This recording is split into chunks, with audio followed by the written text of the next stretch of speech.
global nature loss with profound implications for people. Food systems are key to achieving the Sustainable Development Goals. A substantial funding is essential for transforming food systems to achieve climate mitigation.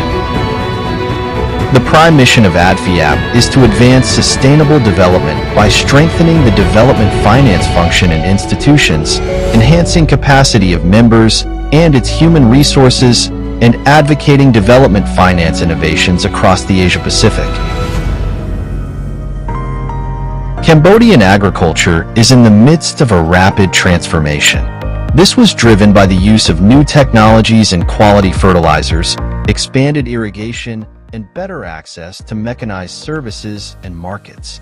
Cambodia has been at the forefront of adopting the latest agricultural technologies in areas such as water management, drip irrigation, sprinkler systems, and water sensors. Precision agriculture systems, including GPS, remote sensing, and drones, have been embraced by farmers to collect key data on soil conditions, crop health, and pest infestation. The widespread use of smartphones has also allowed farmers to access agricultural information through various mobile applications. However, the productivity of most small farms remain low. Although these farms increase their income, it was achieved through higher rice prices and from wages earned outside of their own farms. Since 2013, Cambodia's rice production has flattened. This was due to the deceleration in land expansion, bad weather, falling global rice prices, and the tightening of competition among rice producers. The 47th ADFIAP annual meetings in 2024 emphasize on the theme of DFI's role in sustainable finance ecosystem.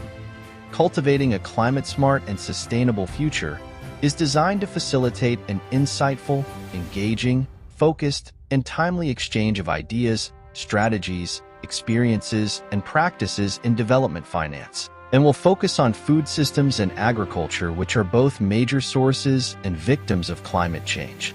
The meeting aims to highlight the intersection of agriculture, technology, climate-smart practices, and sustainable development.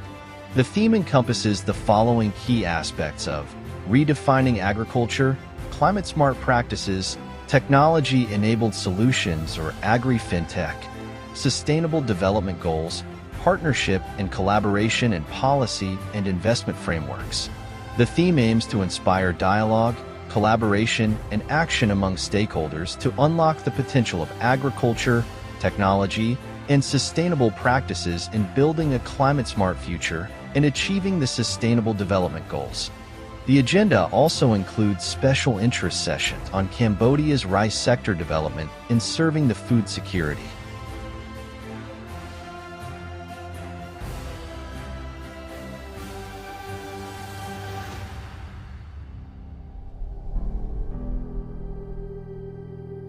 The Royal Government of Cambodia is committed to combating climate change and accelerating the transition to a low-carbon and climate-resilient sustainable economy.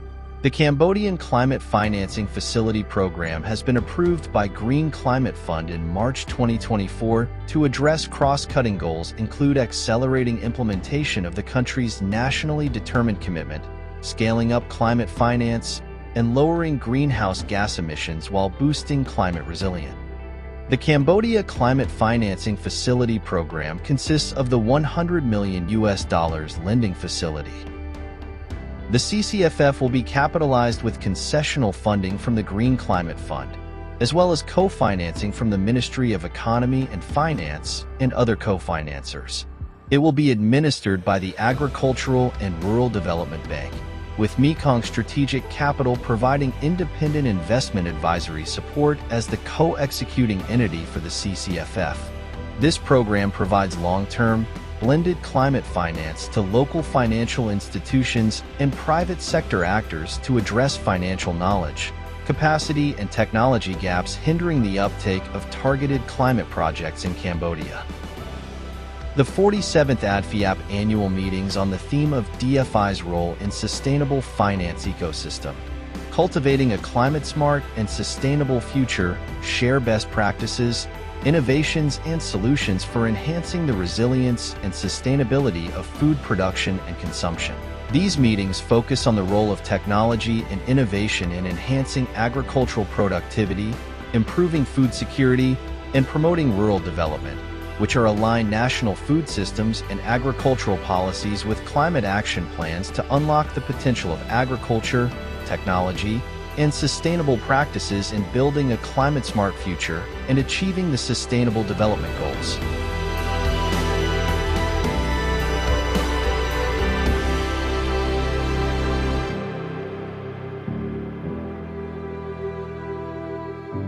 This video is a collaborative production between ARDB and the ADFIAP Secretariat.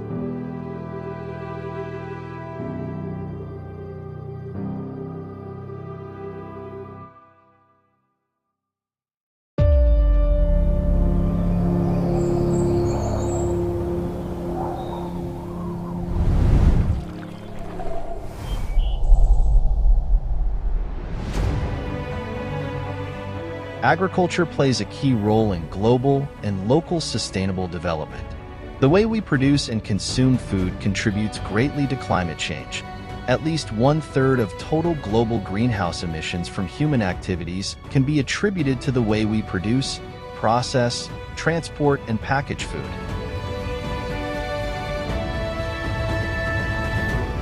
Expansion of agricultural commodities is the largest driver of deforestation worldwide, and food systems remain a key contributor to global nature loss with profound implications for people. Food systems are key to achieving the Sustainable Development Goals. A substantial funding is essential for transforming food systems to achieve climate mitigation. The prime mission of ADFIAP is to advance sustainable development by strengthening the development finance function in institutions, enhancing capacity of members and its human resources, and advocating development finance innovations across the Asia-Pacific. Cambodian agriculture is in the midst of a rapid transformation. This was driven by the use of new technologies and quality fertilizers, expanded irrigation, and better access to mechanized services and markets. Cambodia has been at the forefront of adopting the latest agricultural technologies in areas such as water management, drip irrigation, sprinkler systems, and water sensors. Precision agriculture systems, including GPS, remote sensing, and drones, have been embraced by farmers to collect key data on soil conditions, crop health, and pest infestation.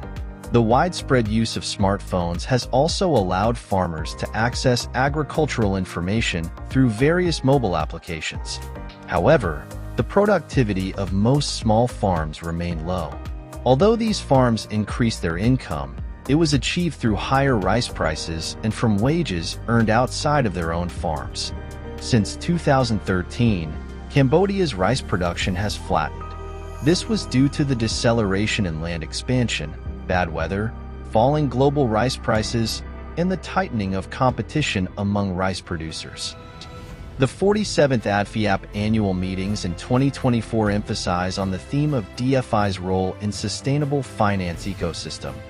Cultivating a climate-smart and sustainable future is designed to facilitate an insightful, engaging, focused, and timely exchange of ideas, strategies, experiences, and practices in development finance, and will focus on food systems and agriculture, which are both major sources and victims of climate change. The meeting aims to highlight the intersection of agriculture, technology, climate-smart practices, and sustainable development. The theme encompasses the following key aspects of redefining agriculture, climate-smart practices, technology-enabled solutions or agri-fintech, Sustainable Development Goals, partnership and collaboration in policy and investment frameworks. The theme aims to inspire dialogue, collaboration, and action among stakeholders to unlock the potential of agriculture, technology, and sustainable practices in building a climate-smart future and achieving the Sustainable Development Goals. The agenda also includes special interest sessions on Cambodia's rice sector development in serving the food security.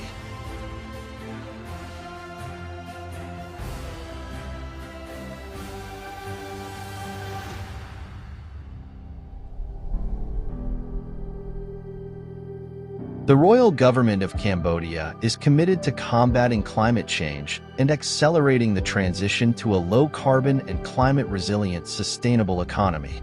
The Cambodian Climate Financing Facility Program has been approved by Green Climate Fund in March 2024 to address cross-cutting goals include accelerating implementation of the country's nationally determined commitment, scaling up climate finance, and lowering greenhouse gas emissions while boosting climate resilience. The Cambodia Climate Financing Facility Program consists of the $100 million lending facility. The CCFF will be capitalized with concessional funding from the Green Climate Fund, as well as co-financing from the Ministry of Economy and Finance and other co-financers. It will be administered by the Agricultural and Rural Development Bank, with Mekong Strategic Capital providing independent investment advisory support as the co-executing entity for the CCFF. This program provides long-term, blended climate finance to local financial institutions and private sector actors to address financial knowledge, capacity, and technology gaps hindering the uptake of targeted climate projects in Cambodia. The 47th ADFIAP annual meetings on the theme of DFI's role in sustainable finance ecosystem, cultivating a climate-smart and sustainable future, share best practices, innovations, and solutions for enhancing the resilience and sustainability of food production and consumption.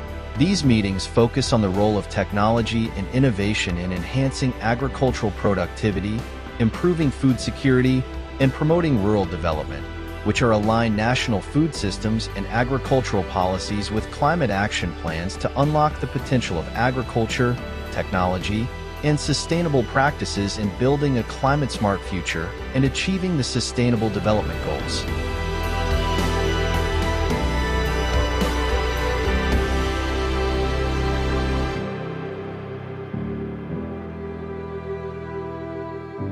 This video is a collaborative production between ARDB and the ADFIAP Secretariat.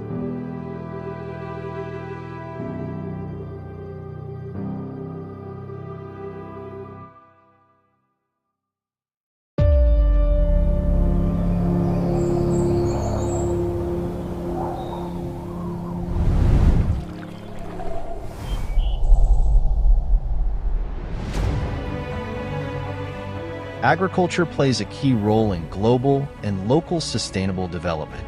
The way we produce and consume food contributes greatly to climate change.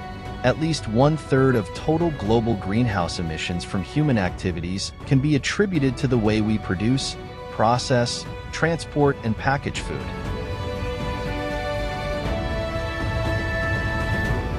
Expansion of agricultural commodities is the largest driver of deforestation worldwide, and food systems remain a key contributor to global nature loss with profound implications for people.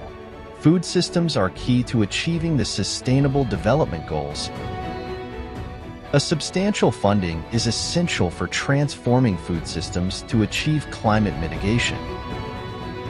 The prime mission of ADFIAP is to advance sustainable development by strengthening the development finance function in institutions, enhancing capacity of members and its human resources, and advocating development finance innovations across the Asia-Pacific. Cambodian agriculture is in the midst of a rapid transformation. This was driven by the use of new technologies and quality fertilizers, expanded irrigation, and better access to mechanized services and markets. Cambodia has been at the forefront of adopting the latest agricultural technologies in areas such as water management, drip irrigation, sprinkler systems, and water sensors.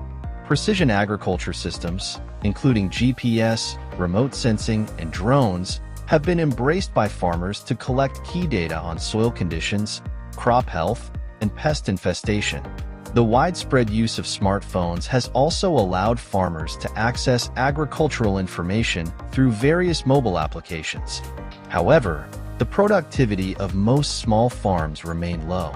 Although these farms increase their income, it was achieved through higher rice prices and from wages earned outside of their own farms. Since 2013, Cambodia's rice production has flattened. This was due to the deceleration in land expansion, bad weather, falling global rice prices, and the tightening of competition among rice producers. The 47th ADFIAP annual meetings in 2024 emphasize on the theme of DFI's role in sustainable finance ecosystem. Cultivating a climate-smart and sustainable future is designed to facilitate an insightful, engaging, focused, and timely exchange of ideas, strategies, experiences, and practices in development finance, and will focus on food systems and agriculture, which are both major sources and victims of climate change. The meeting aims to highlight the intersection of agriculture, technology, climate-smart practices, and sustainable development. The theme encompasses the following key aspects of redefining agriculture, climate-smart practices, technology-enabled solutions or agri-fintech, sustainable development goals, partnership and collaboration in policy and investment frameworks. The theme aims to inspire dialogue, collaboration, and action among stakeholders to unlock the potential of agriculture, technology, and sustainable practices in building a climate-smart future and achieving the Sustainable Development Goals. The agenda also includes special interest sessions on Cambodia's rice sector development in serving the food security.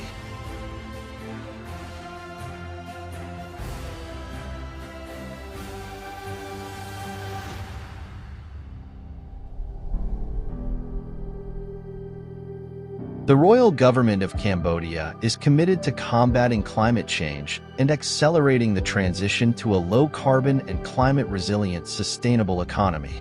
The Cambodian Climate Financing Facility Program has been approved by Green Climate Fund in March 2024 to address cross-cutting goals include accelerating implementation of the country's nationally determined commitment, scaling up climate finance, and lowering greenhouse gas emissions while boosting climate resilience. The Cambodia Climate Financing Facility Program consists of the $100 million lending facility. The CCFF will be capitalized with concessional funding from the Green Climate Fund, as well as co-financing from the Ministry of Economy and Finance and other co-financers. It will be administered by the Agricultural and Rural Development Bank, with Mekong Strategic Capital providing independent investment advisory support as the co-executing entity for the CCFF. This program provides long-term, blended climate finance to local financial institutions and private sector actors to address financial knowledge, capacity, and technology gaps hindering the uptake of targeted climate projects in Cambodia. The 47th ADFIAP annual meetings on the theme of DFI's role in sustainable finance ecosystem. Cultivating a climate-smart and sustainable future, share best practices, innovations, and solutions for enhancing the resilience and sustainability of food production and consumption. These meetings focus on the role of technology and innovation in enhancing agricultural productivity, improving food security, and promoting rural development, which are aligned national food systems and agricultural policies with climate action plans to unlock the potential of agriculture, technology, and sustainable practices in building a climate-smart future and achieving the Sustainable Development Goals.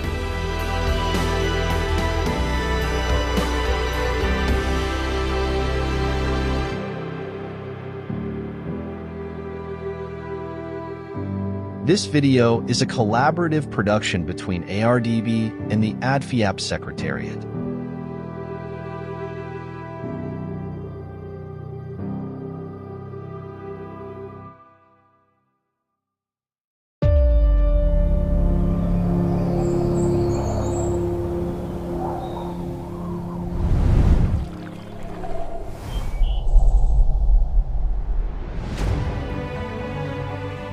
Agriculture plays a key role in global and local sustainable development. The way we produce and consume food contributes greatly to climate change. At least 1/3 of total global greenhouse emissions from human activities can be attributed to the way we produce, process, transport, and package food.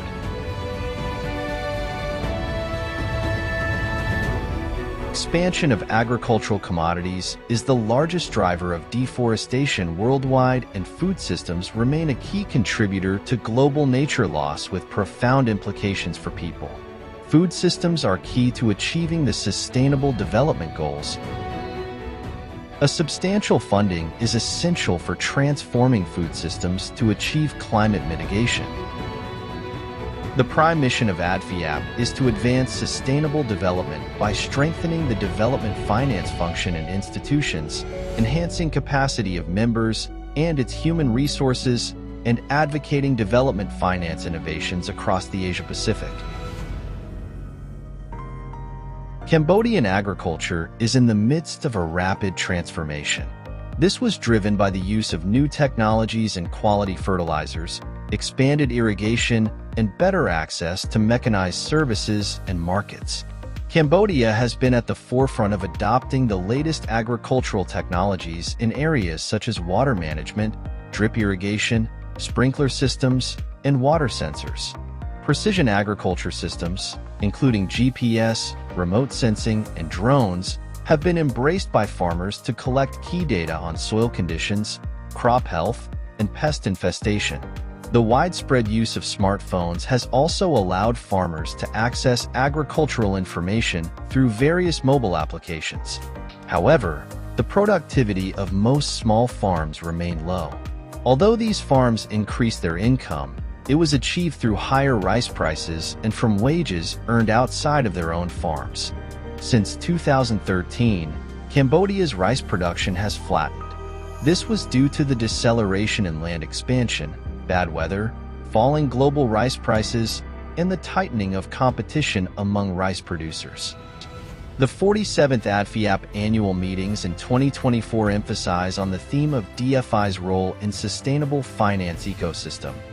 Cultivating a climate-smart and sustainable future is designed to facilitate an insightful, engaging, focused, and timely exchange of ideas, strategies, experiences, and practices in development finance, and will focus on food systems and agriculture, which are both major sources and victims of climate change.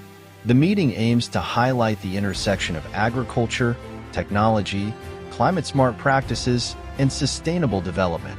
The theme encompasses the following key aspects of redefining agriculture, climate-smart practices, technology-enabled solutions or agri-fintech, sustainable development goals, partnership and collaboration in policy and investment frameworks. The theme aims to inspire dialogue, collaboration, and action among stakeholders to unlock the potential of agriculture, technology, and sustainable practices in building a climate-smart future and achieving the Sustainable Development Goals. The agenda also includes special interest sessions on Cambodia's rice sector development in serving the food security.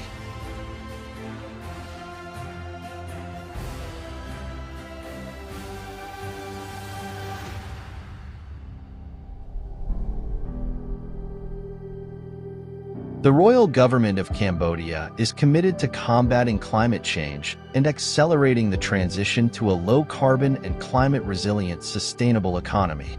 The Cambodian Climate Financing Facility Program has been approved by Green Climate Fund in March 2024 to address cross-cutting goals include accelerating implementation of the country's nationally determined commitment, scaling up climate finance, and lowering greenhouse gas emissions while boosting climate resilience. The Cambodia Climate Financing Facility Program consists of the $100 million lending facility. The CCFF will be capitalized with concessional funding from the Green Climate Fund, as well as co-financing from the Ministry of Economy and Finance and other co-financers. It will be administered by the Agricultural and Rural Development Bank, with Mekong Strategic Capital providing independent investment advisory support as the co-executing entity for the CCFF. This program provides long-term, blended climate finance to local financial institutions and private sector actors to address financial knowledge, capacity, and technology gaps hindering the uptake of targeted climate projects in Cambodia. The 47th ADFIAP annual meetings on the theme of DFI's role in sustainable finance ecosystem. cultivating a climate-smart and sustainable future, share best practices, innovations, and solutions for enhancing the resilience and sustainability of food production and consumption. These meetings focus on the role of technology and innovation in enhancing agricultural productivity, improving food security, and promoting rural development, which are aligned national food systems and agricultural policies with climate action plans to unlock the potential of agriculture, technology, and sustainable practices in building a climate-smart future and achieving the Sustainable Development Goals.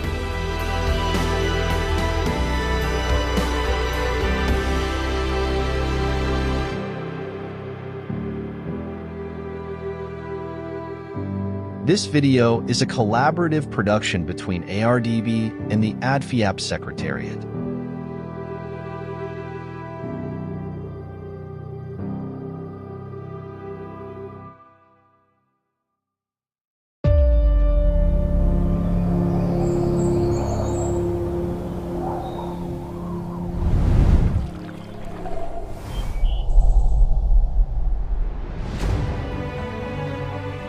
Agriculture plays a key role in global and local sustainable development. The way we produce and consume food contributes greatly to climate change. At least 1/3 of total global greenhouse emissions from human activities can be attributed to the way we produce, process, transport, and package food.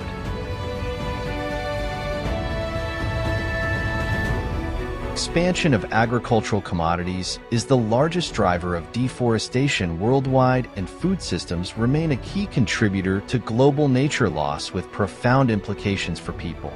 Food systems are key to achieving the Sustainable Development Goals. A substantial funding is essential for transforming food systems to achieve climate mitigation. The prime mission of ADFIAP is to advance sustainable development by strengthening the development finance function in institutions, enhancing capacity of members and its human resources, and advocating development finance innovations across the Asia-Pacific. Cambodian agriculture is in the midst of a rapid transformation. This was driven by the use of new technologies and quality fertilizers, expanded irrigation, and better access to mechanized services and markets. Cambodia has been at the forefront of adopting the latest agricultural technologies in areas such as water management, drip irrigation, sprinkler systems, and water sensors. Precision agriculture systems, including GPS, remote sensing, and drones, have been embraced by farmers to collect key data on soil conditions, crop health, and pest infestation. The widespread use of smartphones has also allowed farmers to access agricultural information through various mobile applications. However, the productivity of most small farms remain low. Although these farms increase their income, it was achieved through higher rice prices and from wages earned outside of their own farms. Since 2013, Cambodia's rice production has flattened. This was due to the deceleration in land expansion, bad weather, falling global rice prices, and the tightening of competition among rice producers. The 47th ADFIAP annual meetings in 2024 emphasize on the theme of DFI's role in sustainable finance ecosystem. Cultivating a climate-smart and sustainable future is designed to facilitate an insightful, engaging, focused, and timely exchange of ideas, strategies, experiences, and practices in development finance, and will focus on food systems and agriculture, which are both major sources and victims of climate change. The meeting aims to highlight the intersection of agriculture, technology, climate-smart practices, and sustainable development. The theme encompasses the following key aspects of redefining agriculture, climate-smart practices, technology-enabled solutions or agri-fintech, Sustainable Development Goals, partnership and collaboration in policy and investment frameworks. The theme aims to inspire dialogue, collaboration, and action among stakeholders to unlock the potential of agriculture, technology, and sustainable practices in building a climate-smart future and achieving the Sustainable Development Goals. The agenda also includes special interest sessions on Cambodia's rice sector development in serving the food security.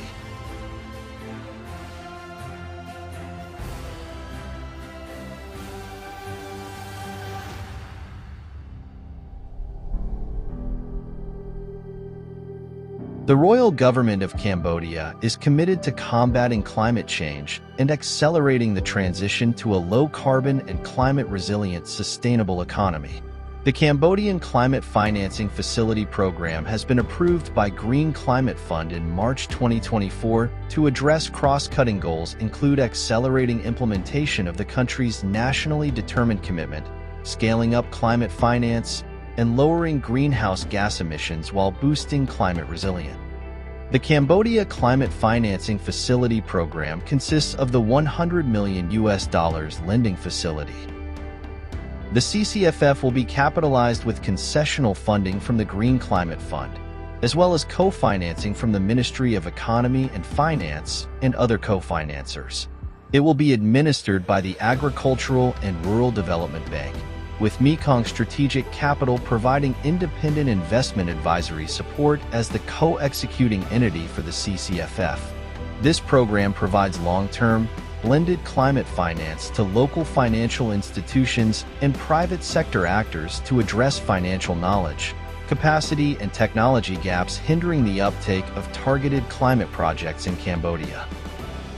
The 47th ADFIAP annual meetings on the theme of DFI's role in sustainable finance ecosystem, cultivating a climate-smart and sustainable future, share best practices, innovations, and solutions for enhancing the resilience and sustainability of food production and consumption. These meetings focus on the role of technology and innovation in enhancing agricultural productivity, improving food security, and promoting rural development, which are aligned national food systems and agricultural policies with climate action plans to unlock the potential of agriculture, technology, and sustainable practices in building a climate-smart future and achieving the Sustainable Development Goals.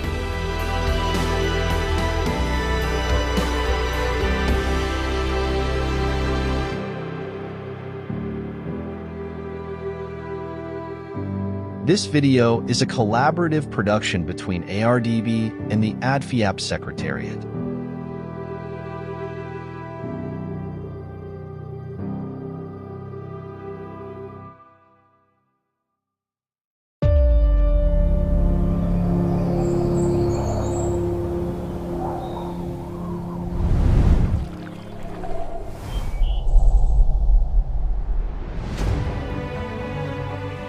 Agriculture plays a key role in global and local sustainable development.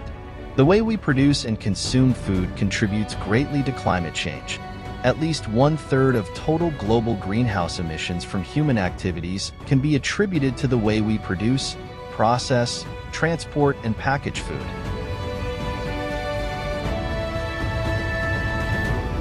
Expansion of agricultural commodities is the largest driver of deforestation worldwide, and food systems remain a key contributor to global nature loss with profound implications for people. Food systems are key to achieving the Sustainable Development Goals. A substantial funding is essential for transforming food systems to achieve climate mitigation. The prime mission of ADFIAP is to advance sustainable development by strengthening the development finance function in institutions, enhancing capacity of members and its human resources, and advocating development finance innovations across the Asia-Pacific. Cambodian agriculture is in the midst of a rapid transformation. This was driven by the use of new technologies and quality fertilizers, expanded irrigation, and better access to mechanized services and markets. Cambodia has been at the forefront of adopting the latest agricultural technologies in areas such as water management, drip irrigation, sprinkler systems, and water sensors. Precision agriculture systems, including GPS, remote sensing, and drones, have been embraced by farmers to collect key data on soil conditions, crop health, and pest infestation. The widespread use of smartphones has also allowed farmers to access agricultural information through various mobile applications. However, the productivity of most small farms remain low. Although these farms increase their income, it was achieved through higher rice prices and from wages earned outside of their own farms. Since 2013, Cambodia's rice production has flattened. This was due to the deceleration in land expansion, bad weather, falling global rice prices, and the tightening of competition among rice producers. The 47th ADFIAP annual meetings in 2024 emphasize on the theme of DFI's role in sustainable finance ecosystem.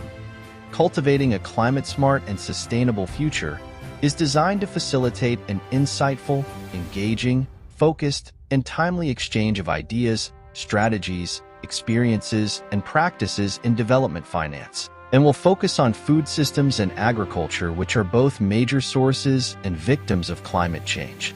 The meeting aims to highlight the intersection of agriculture, technology, climate-smart practices, and sustainable development. The theme encompasses the following key aspects of redefining agriculture, climate-smart practices, technology-enabled solutions or agri-fintech, sustainable development goals, partnership and collaboration in policy and investment frameworks. The theme aims to inspire dialogue, collaboration, and action among stakeholders to unlock the potential of agriculture, technology, and sustainable practices in building a climate-smart future and achieving the Sustainable Development Goals. The agenda also includes special interest sessions on Cambodia's rice sector development in serving the food security.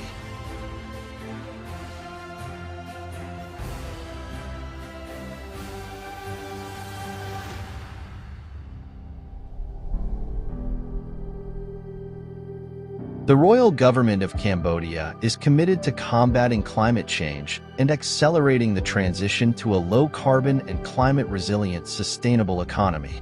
The Cambodian Climate Financing Facility Program has been approved by Green Climate Fund in March 2024 to address cross-cutting goals include accelerating implementation of the country's nationally determined commitment, scaling up climate finance, and lowering greenhouse gas emissions while boosting climate resilience. The Cambodia Climate Financing Facility Program consists of the $100 million lending facility. The CCFF will be capitalized with concessional funding from the Green Climate Fund, as well as co-financing from the Ministry of Economy and Finance and other co-financers. It will be administered by the Agricultural and Rural Development Bank, with Mekong Strategic Capital providing independent investment advisory support as the co-executing entity for the CCFF. This program provides long-term, blended climate finance to local financial institutions and private sector actors to address financial knowledge, capacity, and technology gaps hindering the uptake of targeted climate projects in Cambodia. The 47th ADFIAP annual meetings on the theme of DFI's role in sustainable finance ecosystem. Cultivating a climate-smart and sustainable future, share best practices, innovations, and solutions for enhancing the resilience and sustainability of food production and consumption. These meetings focus on the role of technology and innovation in enhancing agricultural productivity, improving food security, and promoting rural development, which are aligned national food systems and agricultural policies with climate action plans to unlock the potential of agriculture, technology, and sustainable practices in building a climate-smart future and achieving the Sustainable Development Goals.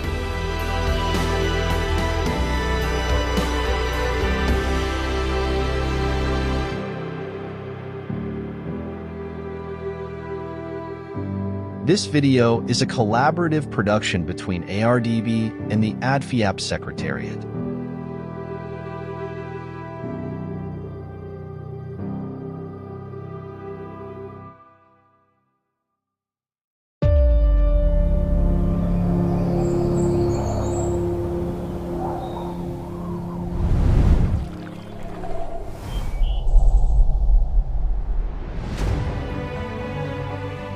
Agriculture plays a key role in global and local sustainable development.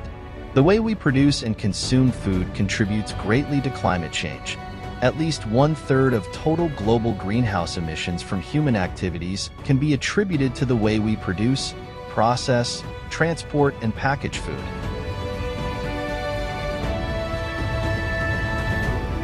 expansion of agricultural commodities is the largest driver of deforestation worldwide, and food systems remain a key contributor to global nature loss with profound implications for people. Food systems are key to achieving the Sustainable Development Goals. A substantial funding is essential for transforming food systems to achieve climate mitigation. The prime mission of ADFIAP is to advance sustainable development by strengthening the development finance function in institutions, enhancing capacity of members and its human resources, and advocating development finance innovations across the Asia-Pacific. Cambodian agriculture is in the midst of a rapid transformation. This was driven by the use of new technologies and quality fertilizers, expanded irrigation, and better access to mechanized services and markets. Cambodia has been at the forefront of adopting the latest agricultural technologies in areas such as water management, drip irrigation.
A very good morning, ladies and gentlemen. First of all, I would like to extend a warm welcome to Mr. Saud Manam, ADFIAP Chairman and Chief Executive Officer of Fiji Development Bank.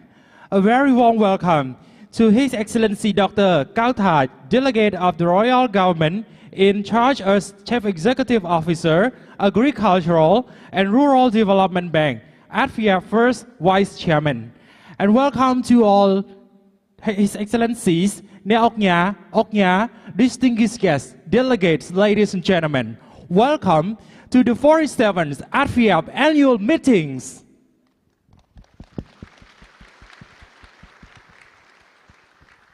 A pleasant morning, Excellencies, distinguished guests, delegates, ladies and gentlemen.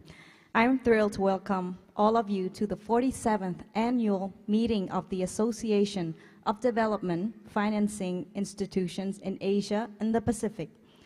This year, we're coming together under a powerful theme, DFI's role in sustainable finance ecosystem, cultivating climate-smart and sustainable future. The discussion we'll have will be crucial in shaping the path forward. A huge thank you to our esteemed speakers, panelists, and participants. Your expertise, passion, and vision are what make the event truly enriching. Together, we'll propel our mission forward. Let's embrace the spirit of unity, innovation, and resilience as we officially open the 47th annual meetings of the ARDB. Before we start the agenda for the day one of our meeting, may I ask Excellencies, distinguished guests, delegates, ladies and gentlemen, for your rise for the national anthem of the Kingdom of Cambodia. សូមមេត្តាក្រោកឈរឡើងដើម្បីគោរពទង់ជាតិនៃព្រះរាជាណាចក្រកម្ពុជាប្រុងប្រៀបគោរពទង់ជាតិនៃព្រះរាជាណាចក្រកម្ពុជា Ladies and gentlemen, the national anthem of the Kingdom of Cambodia.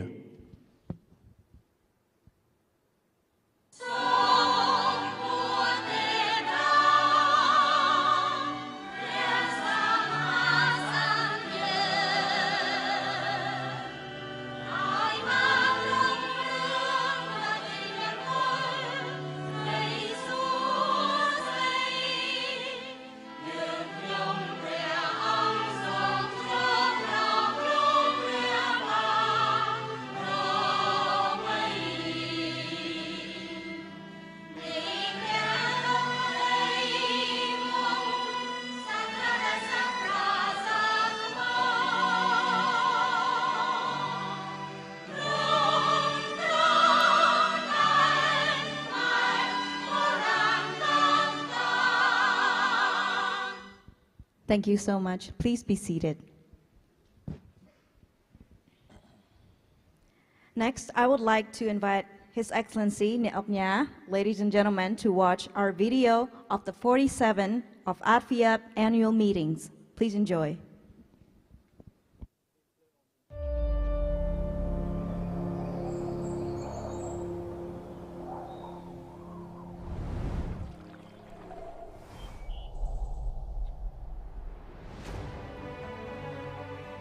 Agriculture plays a key role in global and local sustainable development.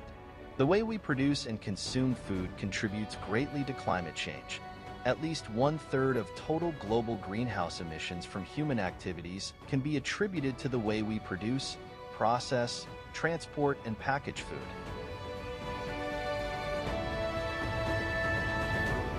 Expansion of agricultural commodities is the largest driver of deforestation worldwide, and food systems remain a key contributor to global nature loss with profound implications for people. Food systems are key to achieving the Sustainable Development Goals. A substantial funding is essential for transforming food systems to achieve climate mitigation. The prime mission of ARDB is to advance sustainable development by strengthening the development finance function in institutions, enhancing capacity of members and its human resources, and advocating development finance innovations across the Asia-Pacific. Cambodian agriculture is in the midst of a rapid transformation. This was driven by the use of new technologies and quality fertilizers, expanded irrigation, and better access to mechanized services and markets. Cambodia has been at the forefront of adopting the latest agricultural technologies in areas such as water management, drip irrigation, sprinkler systems, and water sensors. Precision agriculture systems, including GPS, remote sensing, and drones, have been embraced by farmers to collect key data on soil conditions, crop health, and pest infestation. The widespread use of smartphones has also allowed farmers to access agricultural information through various mobile applications. However, the productivity of most small farms remain low. Although these farms increase their income, it was achieved through higher rice prices and from wages earned outside of their own farms. Since 2013, Cambodia's rice production has flattened. This was due to the deceleration in land expansion, bad weather, falling global rice prices, and the tightening of competition among rice producers. The 47th ARDB annual meetings in 2024 emphasize on the theme of DFI's role in sustainable finance ecosystem. Cultivating a climate-smart and sustainable future is designed to facilitate an insightful, engaging, focused, and timely exchange of ideas, strategies, experiences, and practices in development finance. and will focus on food systems and agriculture, which are both major sources and victims of climate change. The meeting aims to highlight the intersection of agriculture, technology, climate-smart practices, and sustainable development. The theme encompasses the following key aspects of redefining agriculture, climate-smart practices, technology-enabled solutions or agri-fintech, sustainable development goals, partnership and collaboration in policy and investment frameworks. The theme aims to inspire dialogue, collaboration, and action among stakeholders to unlock the potential of agriculture, technology, and sustainable practices in building a climate-smart future and achieving the Sustainable Development Goals. The agenda also includes special interest sessions on Cambodia's rice sector development in serving the food security.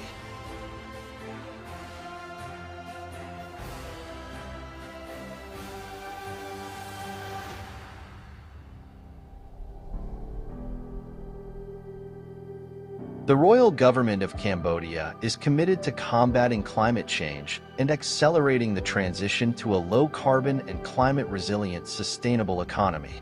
The Cambodian Climate Financing Facility Program has been approved by Green Climate Fund in March 2024 to address cross-cutting goals include accelerating implementation of the country's nationally determined commitment, scaling up climate finance, and lowering greenhouse gas emissions while boosting climate resilience. The Cambodia Climate Financing Facility Program consists of the $100 million lending facility. The CCFF will be capitalized with concessional funding from the Green Climate Fund, as well as co-financing from the Ministry of Economy and Finance and other co-financers. It will be administered by the Agricultural and Rural Development Bank, with Mekong Strategic Capital providing independent investment advisory support as the co-executing entity for the CCFF. This program provides long-term, blended climate finance to local financial institutions and private sector actors to address financial knowledge, capacity, and technology gaps hindering the uptake of targeted climate projects in Cambodia.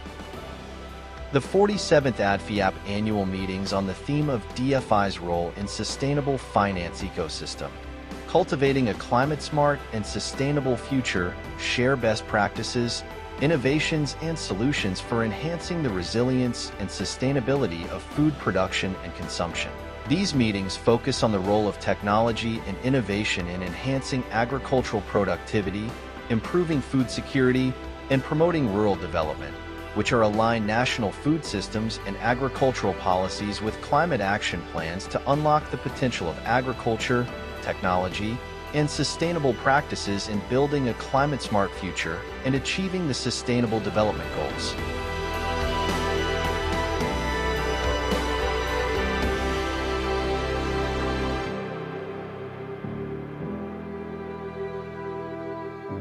This video is a collaborative production between ARDB and the ADFIAP Secretariat.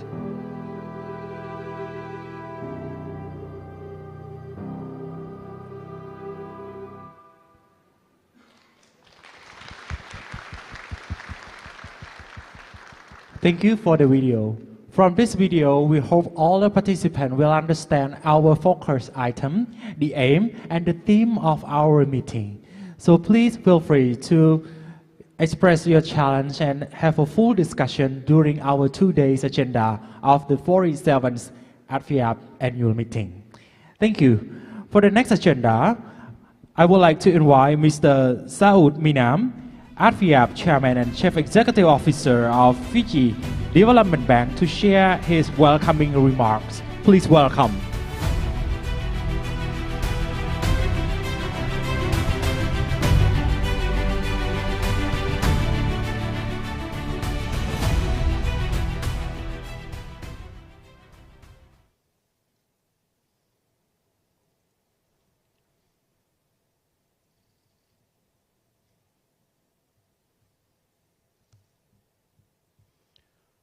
Very good morning, everyone. As usual, this is always a problem with these computers, but let me just see if I can get it going.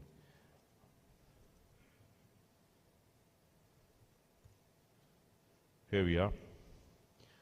First of all, very good morning, and if I may pronounce the greetings, local greetings wrong, please don't expel me from the country. Arun Sostai, and good morning and assalamu alaikum. His Excellency Dr. Kao, Delegate of the Royal Government of Cambodia in charge as Chief Executive Officers, Agriculture and Rural Development Bank, and first Vice Chairman of ADFIAP. Mr. John McNeely, Co-founder and Managing Partner, Mekong Strategic Capital, esteemed DFI's partners, executives, distinguished guests, ladies and gentlemen.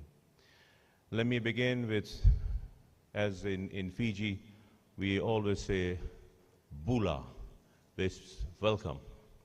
But today we are not in Fiji, but we're a different part of the world. But when I was landing in here from the top, I saw the same greenery. Reminded me of my beautiful country called Fiji.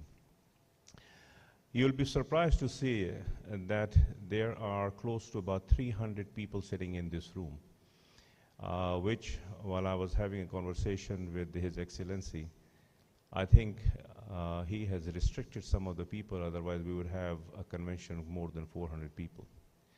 It's very, very encouraging to see that how many people are over here in this morning.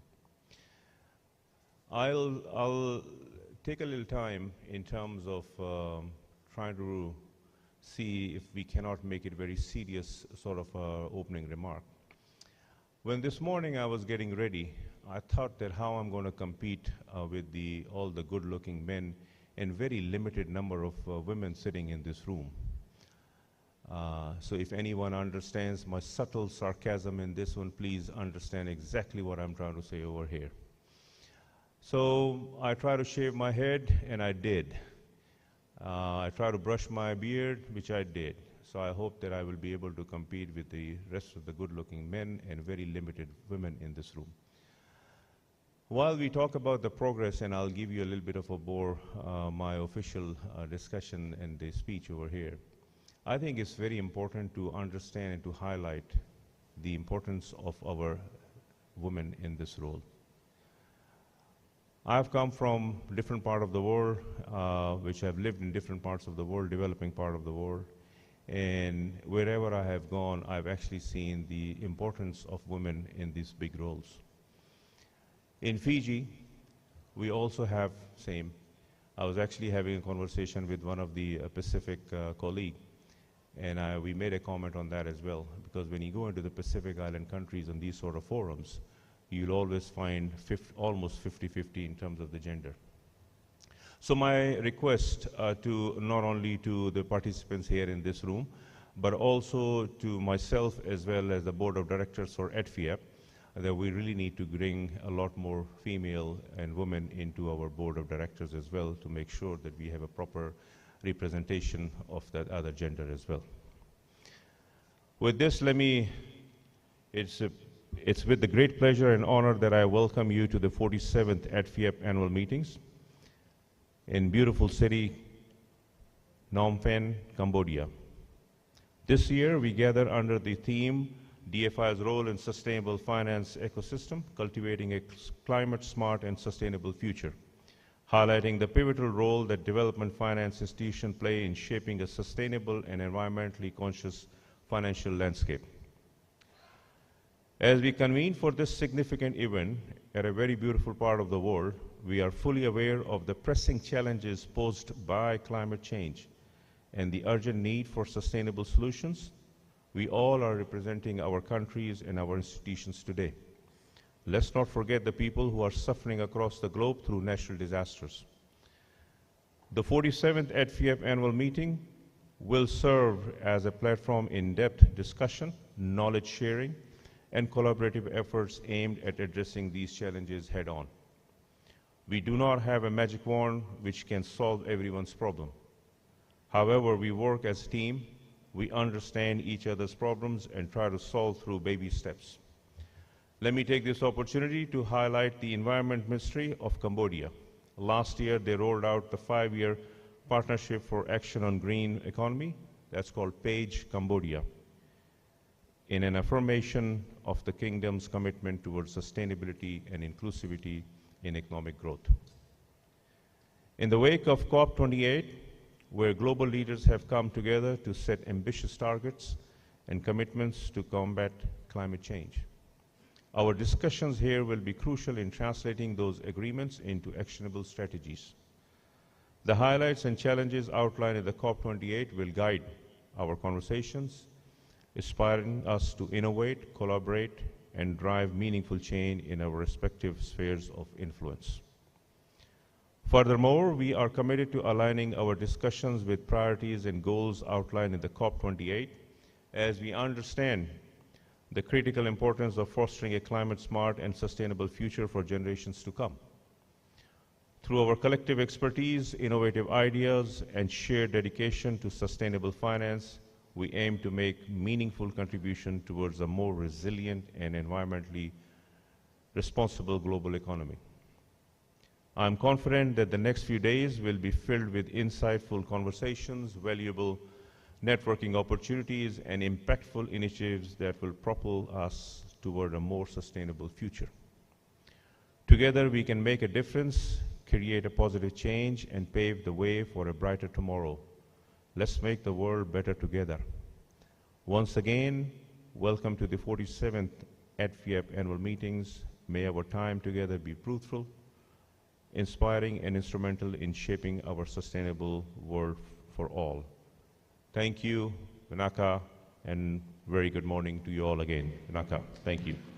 Thank you so much, Chairman Saud Minam. Thank you so much for your welcome remarks and your insight. Honorable guests, ladies and gentlemen, now it's time for the keynote remarks. I am honored to welcome Mr. John McGinley, co-founder and managing partner of Mekong Strategic Capital. Please welcome Mr. John McGinley.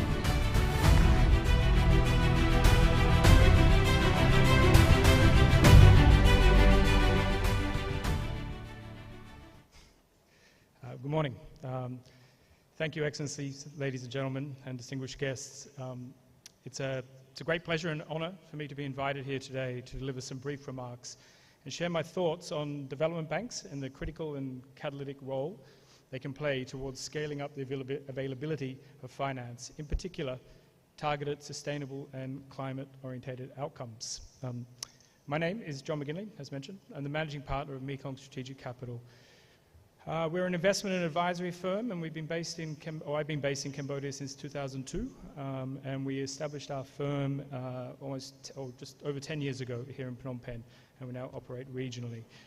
We have a particular sort of focus and expertise on the financial sector and identifying and mobilizing and dispersing capital towards sustainable and climate-focused initiatives.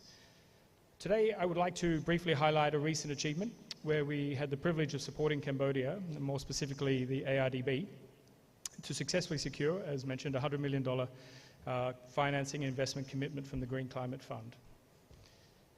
The recent GCF board approval in May of the Cambodian Climate Financing Facility, or the CCFF, is a collaboration between the ARDB, the Cambodian government, ourselves, GCF, and the Korean Development Bank. The $100 million investment into ARDB is intended to seed and increase the overall availability of credit into businesses focusing on achieving climate and green outcomes across Cambodia. When we were requested by the Cambodian government to conceptualize and design a financing vehicle which would be able to address an existing market gap in Cambodia and be able to source and disperse investment capital towards climate-focused projects, for us, it was a very clear and obvious choice that the most appropriate institution to undertake this responsibility was the Agriculture and Rural Development Bank of Cambodia. Why? Well, I'll give you 4 quick reasons. I'm limited on time. So, first one is management. I believe ARDB has very strong and experienced leadership and management. Second is communities. The climate change impacts in Cambodia are going to be felt most acutely in the rural and agricultural community sectors across Cambodia. And this is also where 80% of the population lie in Cambodia. And so ARDB also has deep in-house expertise and experience with working and financing these communities. So given the overweighted impacts of climate on these communities, for us it was important to partner with the bank that had deep expertise in this sector. And also transformative theory. So development and policy banks such as ARDB can be very transformative, and I'll go into that in a bit more detail soon. They can take an approach of blending both government policy priorities as well as achieving commercially sustainable outcomes. For ARDB, it's not just about maximizing profit, which was important for what we were trying to achieve. And track record. The ARDB have a strong and successful history of opening up markets that have generated a positive and social impact in Cambodia. Many of you may be familiar with the success story and the scale and strength and impact of the Cambodian microfinance sector. But it was actually ARDB, or IDB it was called back then in the end of the 1990s, who provided the first wholesale loan to MFIs for on-lending. These first loans, back in the late 90s, essentially unlocked and created the market, was at that time unable to access external financing to on-lend to rural communities at the time. This was a period of reconstruction for Cambodia, and providing formal financial services to rural communities and spurring rural economic growth was a government policy priority at the time. So that for me is a really good example of the transformative role a development bank can take. Those early loans to the MFI sector unlocked financing and created a market and demonstrated that Cambodian MFIs and their clients were reliable and trustworthy borrowers. Following those very first loans, the market opened and many other international DFIs entered and started lending to these same MFIs, and they scaled and grew their operations in Cambodia and extended financial services to communities which are typically out of reach from the urban centres. So this is exactly why we're very pleased to work with ARDB. Only this time our intention is to replicate that success and create and open the market for climate-focused projects and green projects, which will strengthen Cambodia's resilience to the impacts of climate change. We see that as a real opportunity, and ARDB is really well positioned to play that role. The CCFF has been designed to act as a direct lender to projects, as well as an intermediary through the domestic finance sector, which we hope and we envision will have a kind of systemic impact wide whilst we get to scale in the local banks and MFIs. Engaging domestic banks is going to be critical to achieving climate change commitments and building economic resilience. However, commercial banks alone typically or generally are unwilling or unable to finance activities with long-term tenors and with uncertain returns in new markets such as climate finance. This has created a market financing gap for green and climate-focused projects, and ensuring that sufficient finance is actually available is key to the structural transformation that we need to build a greener and more sustainable economy in Cambodia. So just to give you a quick example, I use the term 10%.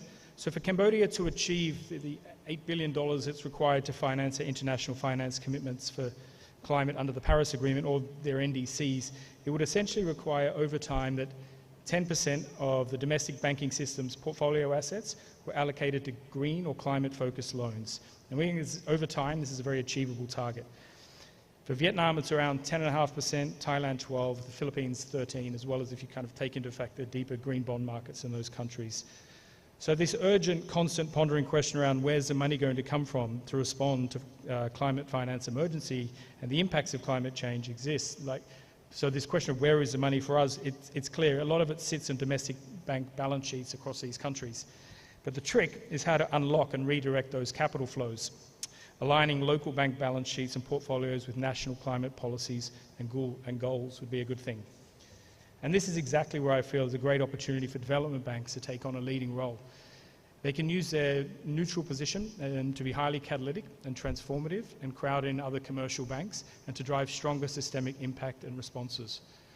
We believe ARDB and its CCFF unit, which we're very proud and pleased to support, is fit for purpose to achieve these outcomes in Cambodia. And we believe it's a scalable and replicable model for the region. I would like to personally thank His Excellency Dr. Khao Tak, CEO of ARDB, for his confidence and for his patience in us while we work to deliver this outcome for ARDB in the country. It's our honour, and we've been very pleased to participate in this work, and thank you very much. And in closing, I'd like to wish all attendees a successful conference. So thank you very much. Thank you, Mr. John McGinley, for your keynote remarks to the meeting.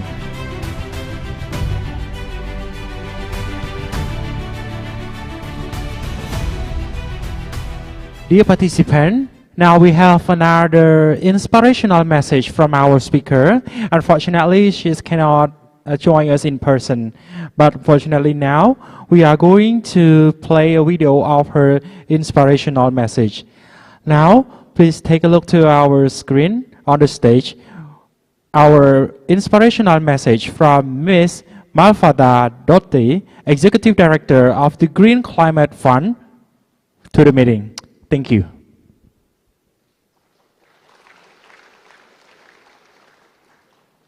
Excellencies, colleagues, dear friends, the Asia-Pacific region stands at a climate crossroads. Rapid growth is driving up energy demand to levels unmatched in any other part of the world. Fossil fuels are meeting 85% of this demand, worsening climate impacts that hit Asia-Pacific harder than any other region last year. During my recent visit to the Pacific, I encountered heart-wrenching stories. Families who lost loved ones to storm surges that came without warning, and nations forced to relocate infrastructure and whole communities to other islands, even other countries, to escape rising seas. These stories underscore the urgency of climate action. A better future is within reach, but strong political will is key. Countries need climate finance and investments, and significantly more of them. Current estimates suggest the region needs $1.1 trillion annually to meet mitigation and adaptation goals, but we face a staggering shortfall of $800 billion. Development banks in the region, you, are key to bridging this gap. You channel almost 60% of all global public climate finance, providing nearly half of all climate finance in Asia Pacific and 95% of public finance for climate adaptation. It's clear your institutions are more important than ever. You are deeply embedded in the communities and countries we serve like none other. At the same time, it's clear we must collectively do more to mobilize private capital. For this and more, you can count on the Green Climate Fund. We are proud to partner with you and empower you to achieve even greater impact. Through almost 30 DFIs in the region, we are deploying $5.5 billion, which has leveraged an additional $20 billion for nearly 90 projects. We take pride in our partnerships with 10 members of the Association of Development Financing Institutions in Asia and the Pacific, our gracious hosts today. Together, we have reached significant milestones. For instance, in Cambodia, we partnered with the Korean Development Bank to launch the first domestic climate financing vehicle in Asia. Working with local financial institutions, the Cambodia Climate Finance Facility is deploying over $100 million, half of which came from GCF, to lower the cost of capital through long-term finance for businesses in sectors like sustainable forestry and land use, climate-smart agriculture, clean energy, energy efficiency, transport, and water.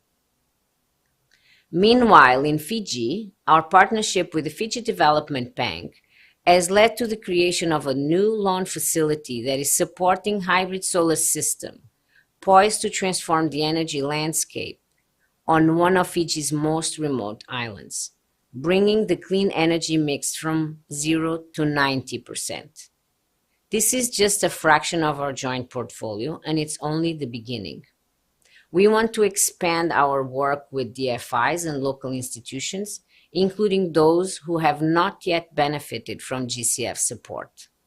You are crucial to the success of our strategic plan, an ambitious 50 by 30 vision for GCF to manage $50 billion by 2030 with maximum efficiency and impact. You can rely on our continued support through investments and technical assistance to mitigate risks, to mobilize private capital, and enhance local financial environments.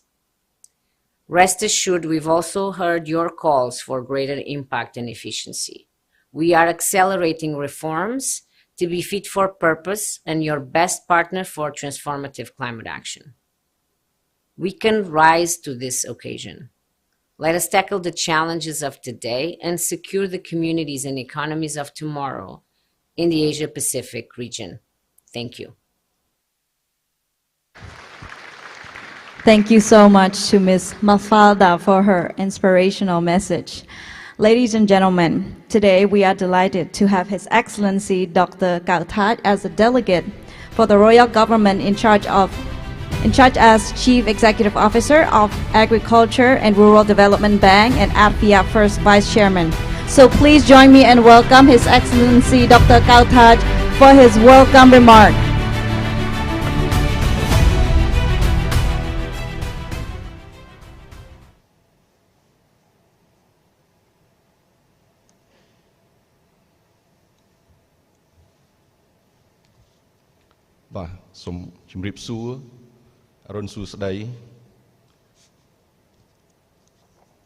Very good morning and welcome. First of all, I would like to warmly welcome all delegates AFCIAP to the Kingdom of Cambodia, the land of World Heritage Site. Today, I'm so delighted and highly honored to deliver my opening remark at the opening ceremony of the 47th Association of Development Financing Institutions in Asia and Pacific AFCIAP annual meeting under the theme DFI's role in sustainable finance ecosystem, cultivating a climate-smart, sustainable future. This year's theme is utmost important for development financing institutions in Cambodia, the regions, and beyond to contribute to building a sustainable finance ecosystem. It also underscores our shared commitment to creating an opportunity for discussion, exchange, sharing of information, knowledge, practical experiences, and best practices concerning the development finance, particularly in the context of food system and agriculture. Taking these opportunities, I would like to express my gratitude to the leadership of AFCIAP for choosing Cambodia as a host of this year's important meeting. My sincere thanks go to AFCIAP members, other relevant stakeholders for their collaborative effort in organizing this important event. I also would like to extend my warm welcome to Excellency Lok Chum Teo, Development Partner Representative, ladies and gentlemen, as well as distinguished guests for taking time to join this year's meeting. The meeting of the 47th AFCIAP annual meeting is particularly crucial given the recent approval of Cambodian climate financing facilities in March, which will provide a total of USD 109 million in concessional funding, comprising of USD 50 million loan from Green Climate Funds and USD 5 million in technical assistance. The remaining USD 54 million will be provided by the other co-financing partner, including Ministry of Economy and Finance of Cambodia. The initiative seeks to bolster green financing, lower emission, enhance climate resilience while supporting the key priority outlined in the Royal Government of Cambodia Pentagonal Strategy Phase 1, which contain the critical goal of promoting resilience, sustainable and inclusive development with a focus on environmental sustainability, readiness to respond to climate change and the advancement of green economy development. More importantly, food system and agriculture, which is one of the main topics of this year's gathering, was also selected as the key theme in the COP28 meeting in November 2023, signifying the vital role of the agri-food sector playing in global effort to address issues resulting from the climate change, cultivate a climate-smart and sustainable futures. Agriculture is widely recognized as both contributor and a victim of climate change. Essentially, sector around accounted for over 30% of global greenhouse gas emissions and is under increasing pressure to enhance productivity and resilience. For instance, due to the growing global population, changing diet, and other factors, agriculture sector will need to produce at least 50% of more food to meet the need of the estimated 9 billion world population by 2050. However, the sector remains highly vulnerable to climate change, with the drought alone responsible for over 65% of the vulnerable to the agricultural loss, resulting in approximately USD 3.8 trillion in damage to crop and livestock over the past 3 decades. I would like to highlight the agriculture employ around 563 million people in Asia-Pacific regions, representing roughly around 30% of the regional labor force in 2021. Therefore, the adverse climate impact projected on the agriculture sector not only threatens to the resilience of global agriculture sector and food system, but the trend is also putting the lives of millions, especially the most vulnerable, at risk of facing hunger, malnutrition, and economic stresses. On this note, I hope that our 47th ARDB annual meeting will serve as an essential reminder that fully achieve the long-term goals of the Paris Agreement on climate change will be impossible without urgent adaptation and transportation of the agri-food sector to become more sustainable and climate smart.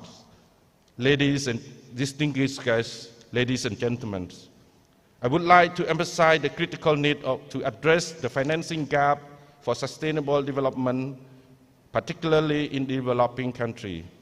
A recent report from the United Nations Conference on Trade and Development suggests that an estimate around USD 4 trillion needed to be mobilized annually to combat climate change and achieve sustainable development goals in developing countries, in the stark contrast to just USD 230 billion lent by the key multilateral development bank in 2020.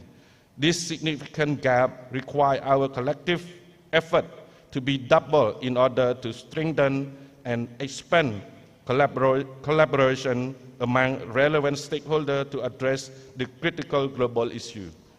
DFI are essential to actor in sustainable finance ecosystem.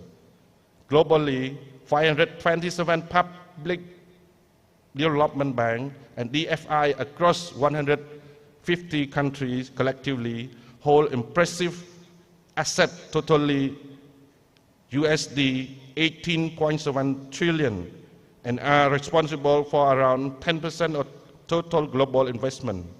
DFI have proven to be leading and reliable partner in financing sustainable projects due to their prioritization of development over profit, greater risk tolerance, willingness to provide concessional capital, and technical assistance. As a result, DFI addressed the market failure, paved the way for private investors to support sustainable development efforts. More importantly, both Paris Agreement on Climate Change and Cambodian Nationally Determined Contribution (NDC) outlines the need for climate adaptation mitigation in agriculture.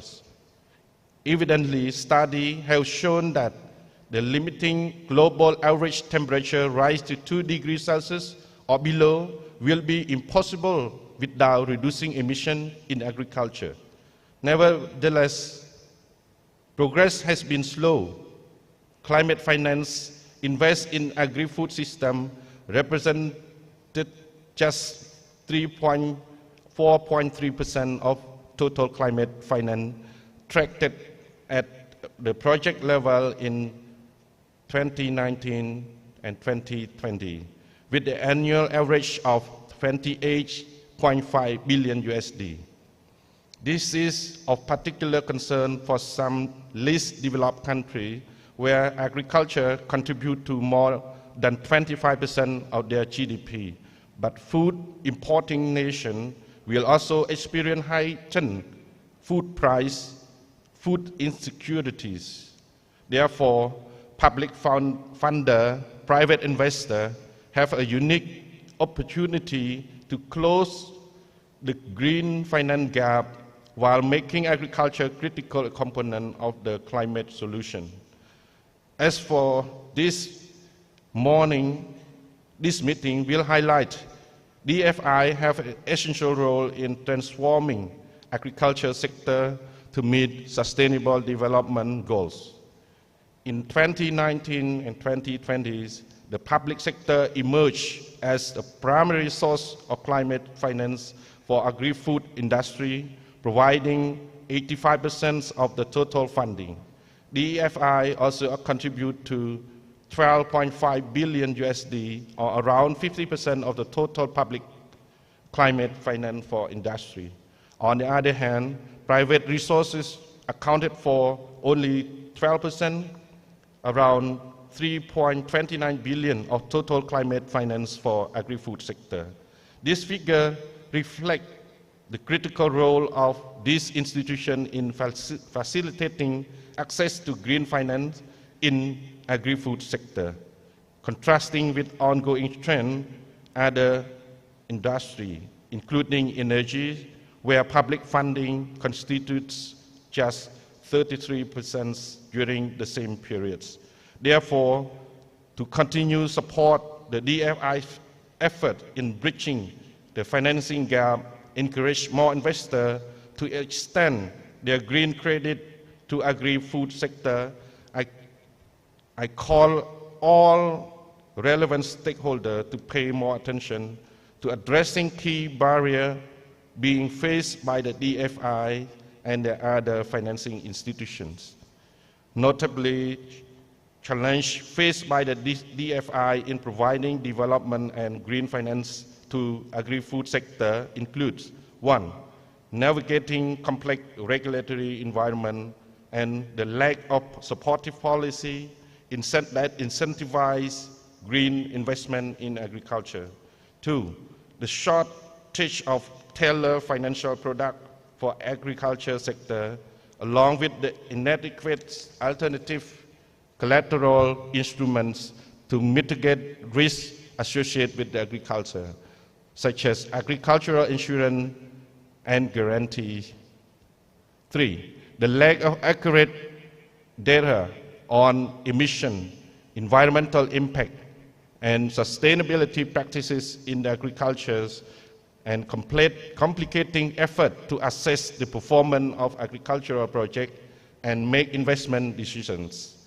4. Greenwashing practices that erode investor confidence in green projects.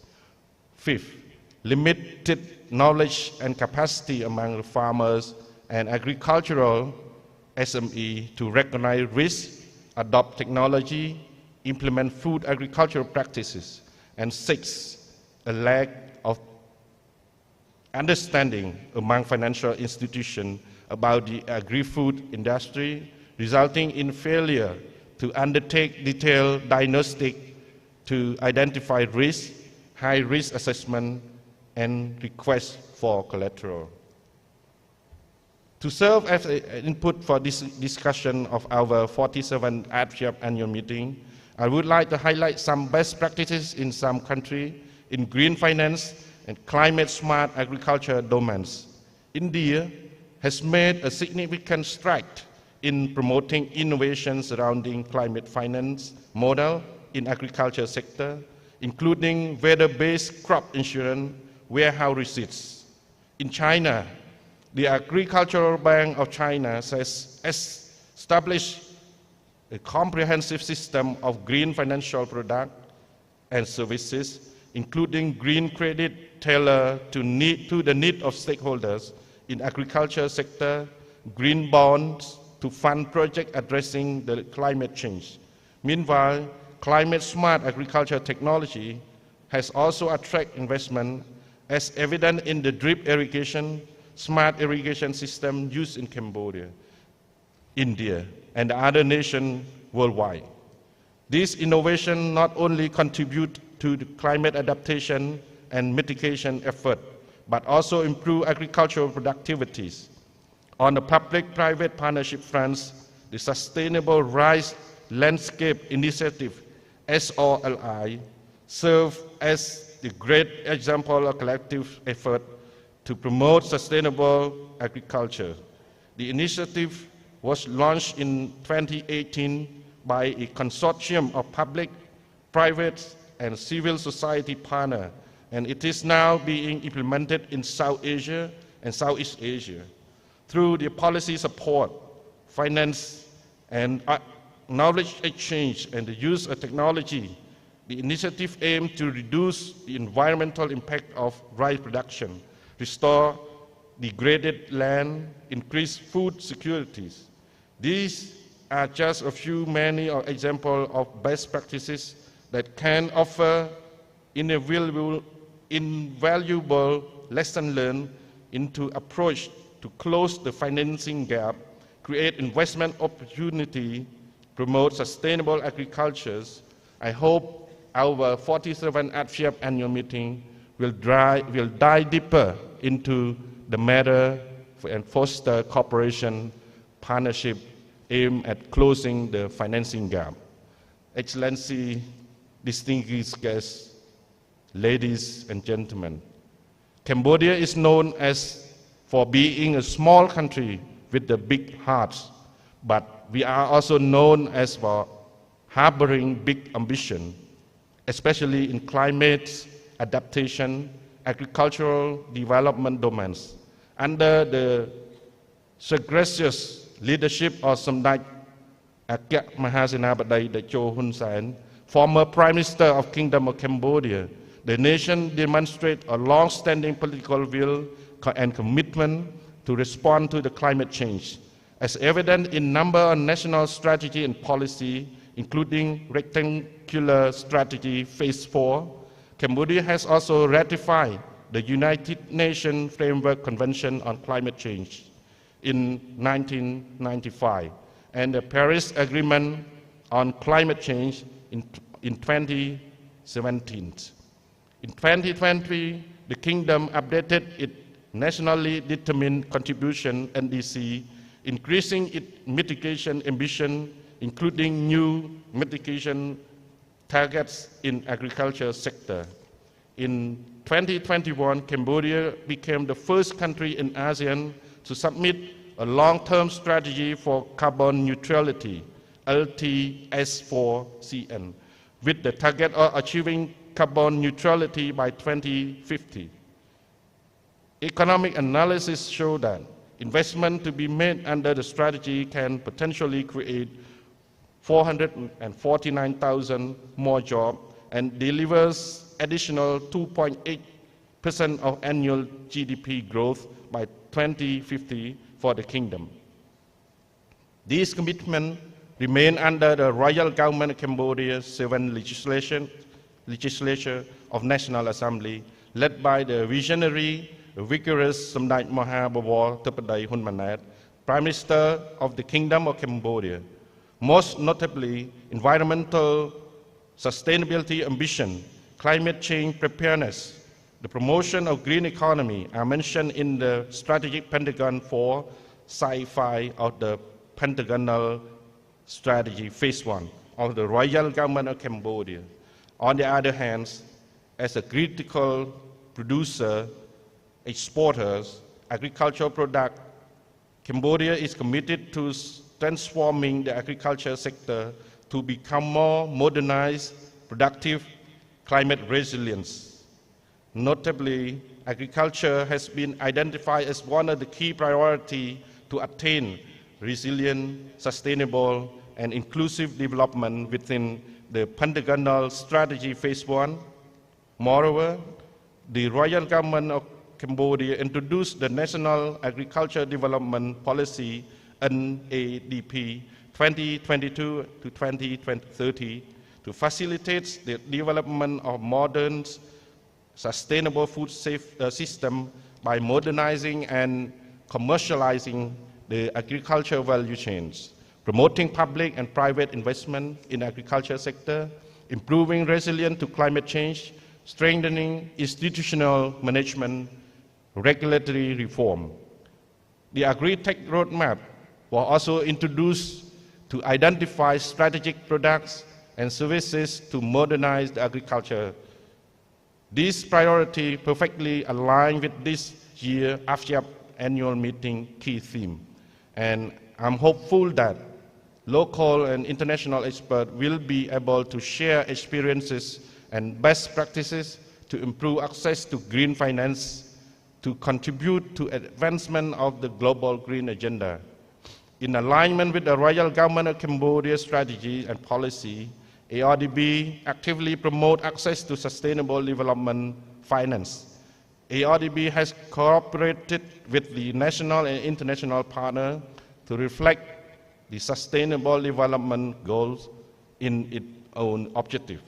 In 2022, ARDB established the Green Finance Department to mitigate the environment impact, enhance climate resilience, promote new technology adoption by providing working capital and encouraging investment in agricultural value chains.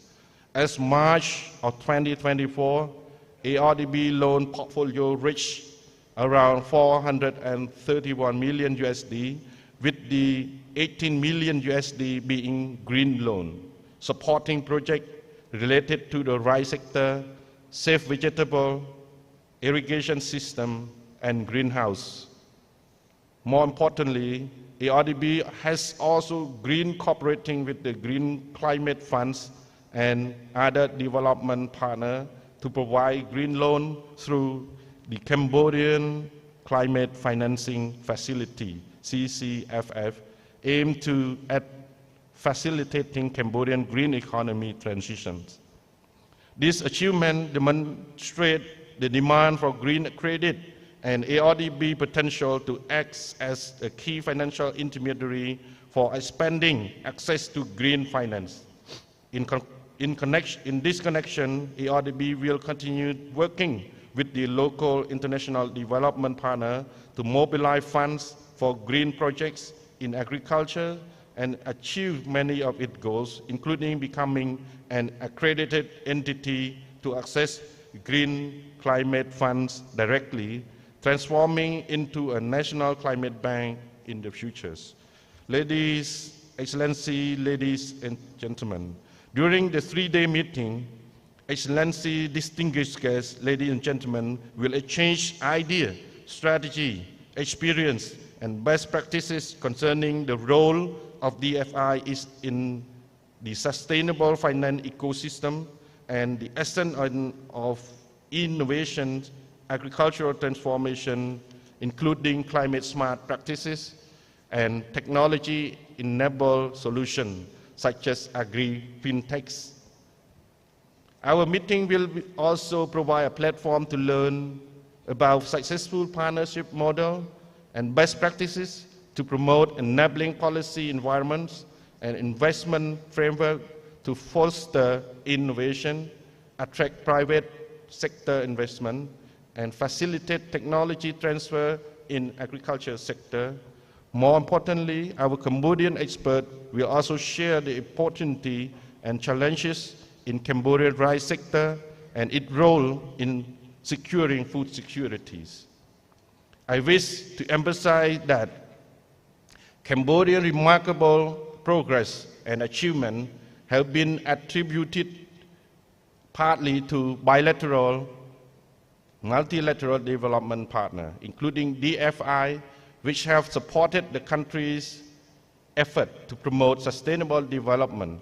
Multilateral funds such as the Green Climate Funds, the Global Environment Facilities, the Climate Investment Fund, and loan from Multilateral Development Bank and international financial institutions have channeled significant amount of climate finance to Cambodia. However, it's essential to recognize that the significant financing gap remains, especially if we wish to keep global warming to no more than 2 degrees Celsius as called for in the Paris Agreement climate change, while also developing resilient food systems that can meet the demand of the present and future generation. As input for discussion during the 47th AFCEAP annual meeting, I would like to offer following thoughts. 1.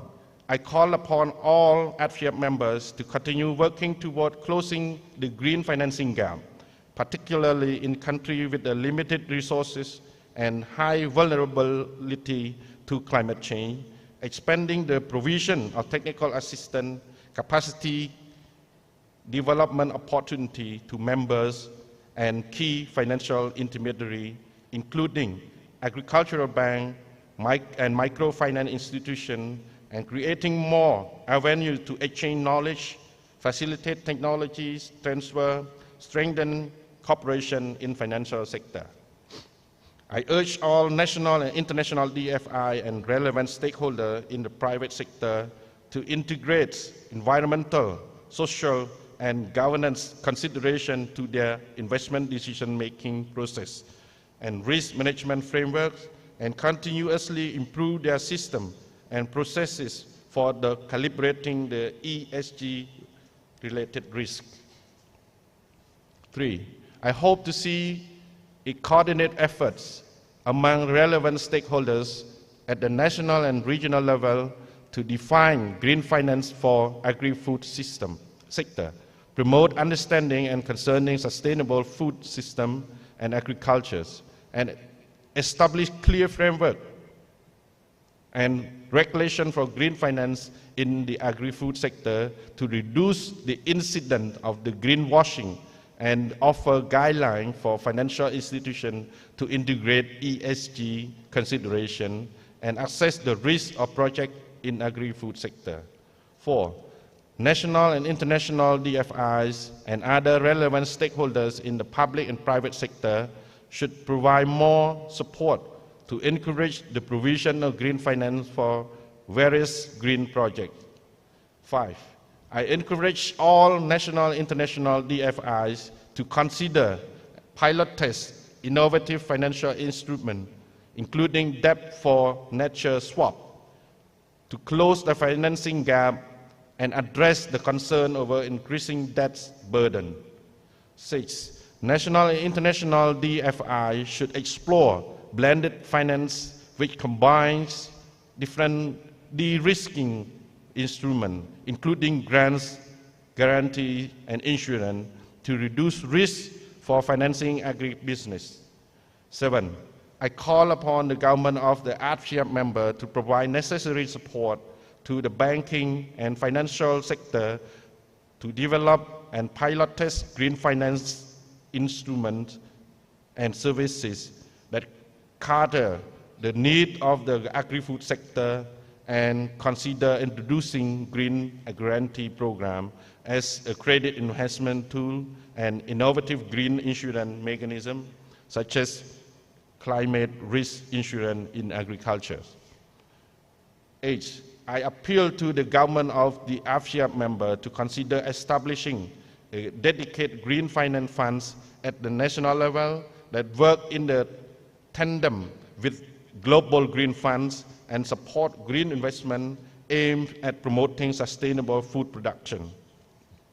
To conclude, I extend my best wishes for success of our meeting.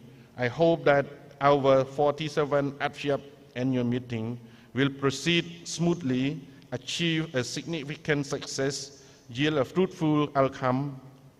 I wish Excellency Lokcham Teo, ladies and gentlemen, as well as the honorable local and international guests, good health, success, happiness, and a pleasant stay in Cambodia. I now officially declare the opening of the 47th Association Development Financing Institution in Asia Pacific AFCEAP annual meeting from now on. Thank you. Thank you so much, His Excellency Dr. Cao Thai, for your insightful and valuable opening remarks.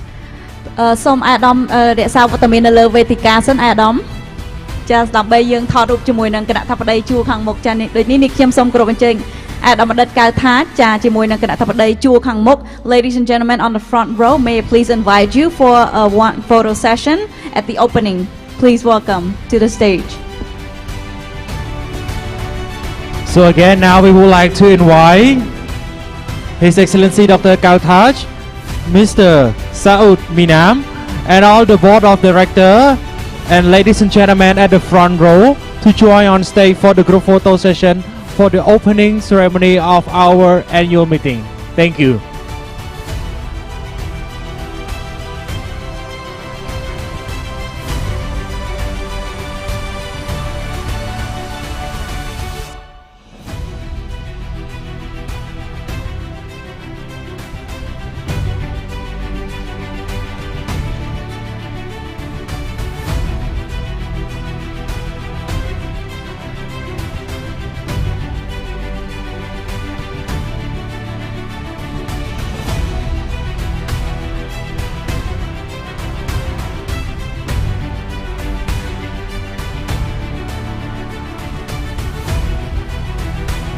Excellency, distinguished guests, delegates, ladies and gentlemen, from this moment, we would like to officially announce the opening of the 47th ARDB annual meetings in Cambodia. Please give a big round of applause.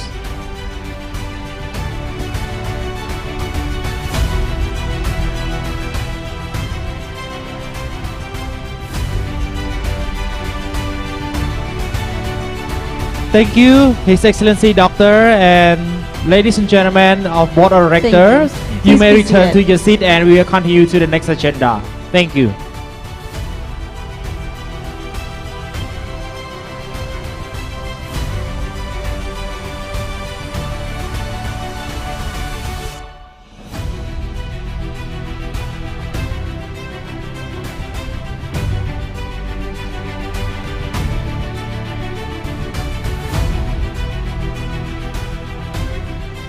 Excellencies, distinguished guests, delegates, ladies and gentlemen, and dear participants, after the opening remarks from our guest of honor, now we are coming to the next agenda, which is the detail of discussion under the theme and the focus item of our meeting.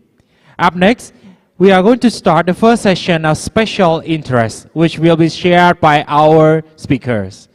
In a world facing unprecedented environmental challenges and economic uncertainties, the imperative of sustainable financing solutions have never been more urgent. DFIs stand at the forefront of this movement, championing initiatives that not only drive economic growth, but also foster environmental stewardship and social well-being. As we convene to discuss the intricate interplay between DFIs and sustainable finance, we are called to envision a future where climate-smart investment paves the way for a more resilient and equitable global community. Through innovative financial mechanisms, strategic partnerships, and a steadfast commitment to sustainability, DFIs have the power to catalyze positive change and drive collective action towards a greener, more inclusive future. Today's discussion will serve as a crucible for ideas, insights, and collaboration that will shape the trajectory of sustainable finance and pave the way for a climate-smart and sustainable future. Let us harness the collective wisdom and expertise in this room to chart a course toward a more prosperous, resilient, and sustainable world for generations to come. Together, we can cultivate a future where financial prosperity harmonizes with environmental responsibility and where sustainable development is not just a goal, but a shared reality we actively nurture and protect. Ladies and gentlemen, as we delve into the crucial topic of Cambodia's rice sector development in serving the food security. We are privileged to have a panel of distinguished speakers who are at the forefront of this event in the world, and we have the honor to gain insights from their expertise. Without further ado, let us welcome our esteemed speakers. The first speaker, it is my honor to invite His Excellency Ong Luina, Director General of the Regional Department of Policy, Ministry of Economy and Finance, to come on stage and share the insights from the Ministry of Perspective. Please welcome.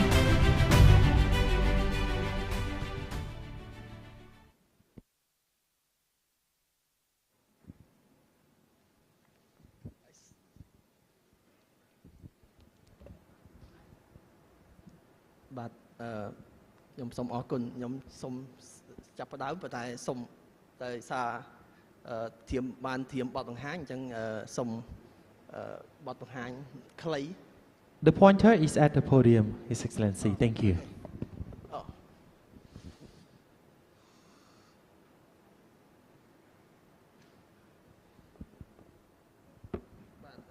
ខ្ញុំសូមធ្វើបទបង្ហាញខ្លី I start my presentation. It's a very short presentation, but this presentation will focus a lot on agriculture sector, and rice one of them.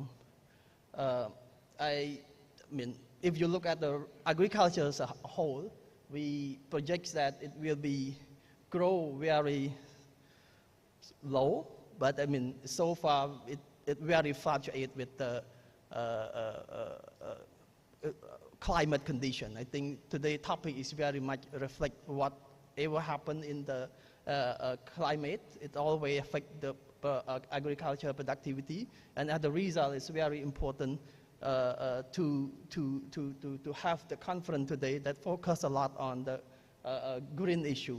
I think the productivities of agriculture, Cambodia agriculture, is in the longer term. It will be fluctuated around less than 1%, as you may see. As a structure of economies, it will remain around 15% of the GDP.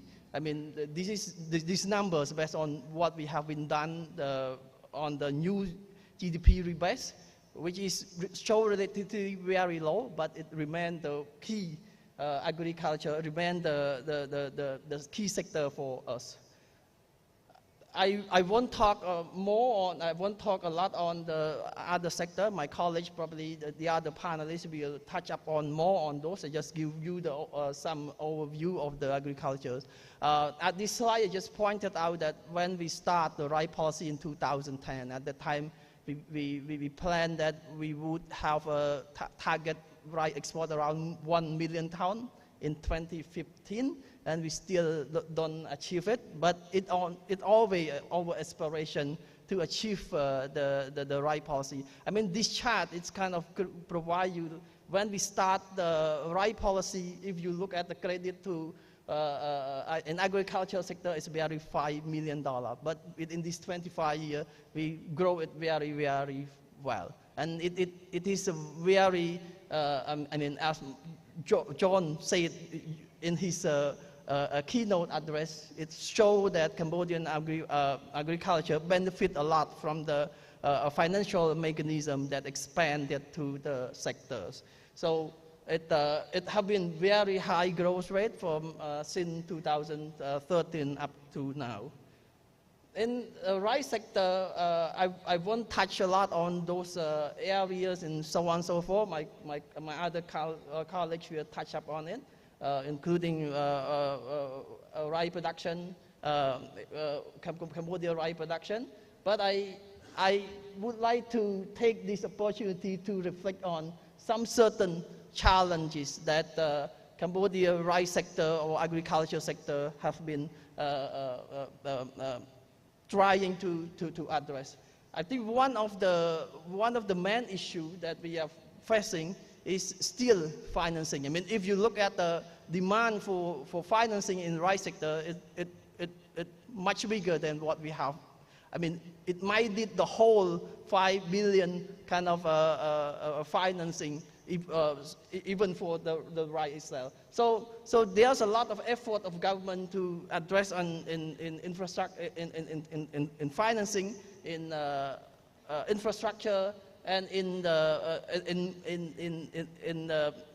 quality seed, for example. But one of the main problem is really the trading system in the whole agriculture network that we try to address, but haven't addressed in more successfully and in the very big scale. I think this is the main problem in our system.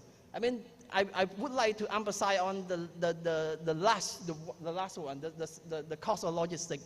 I mean, we can count many other problems, including electricity, but cost of logistics remains one of the key area that we need to address. I think if you look at the recently launched master plan on transportation, it will be a very key issue, one of the issues we need to address, the cost of logistics. And then the recent initiative by some like you, the new government is the canal, Taicho Canal waterway is one of the reason, or one of the initiatives that we try to address those kind of issues in agriculture.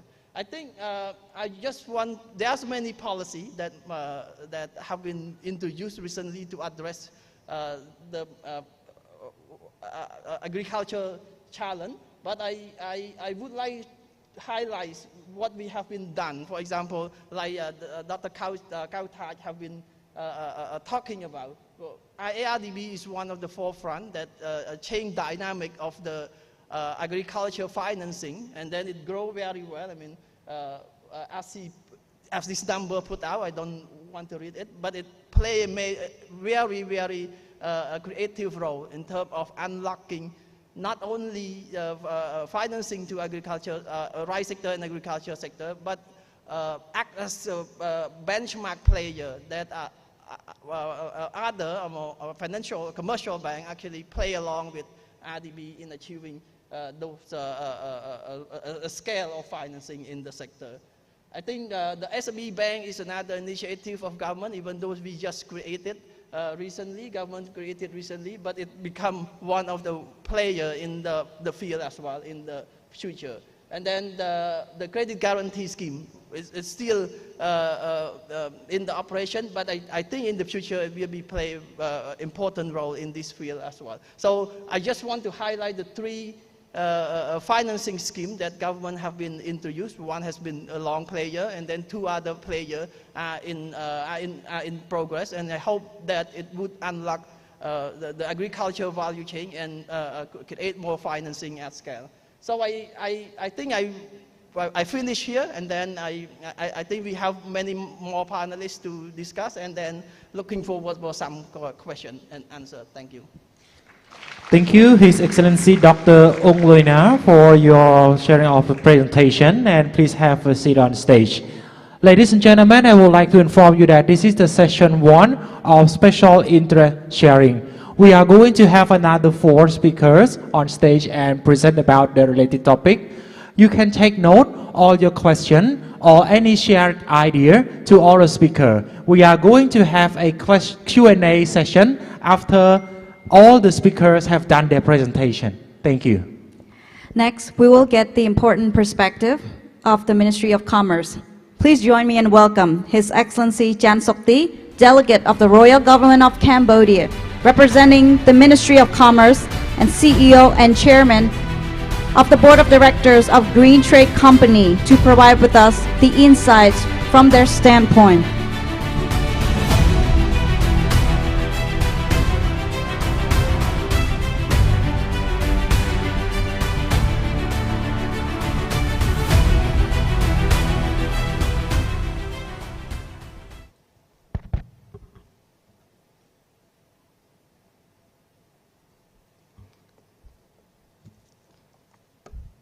Very good morning, Excellency លោកជំទាវ លោកអញ្ញា អ្នកអង្គញា Ladies and gentlemen, today I am very pleased to be honored to present to you all on the topics of the rice and food security development in Cambodia.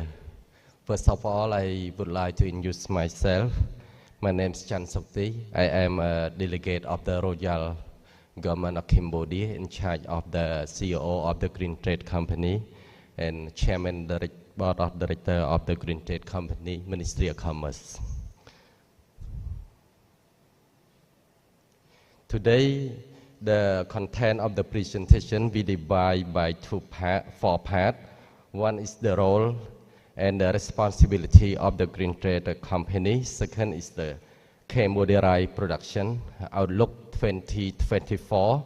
And third one is Cambodia rice export and the promotion of paddy production and the rice export. And I think our next two speakers will also give you the more detail on the rice production, especially the guest speaker from the Ministry of the Agriculture, Fishery and Forestry.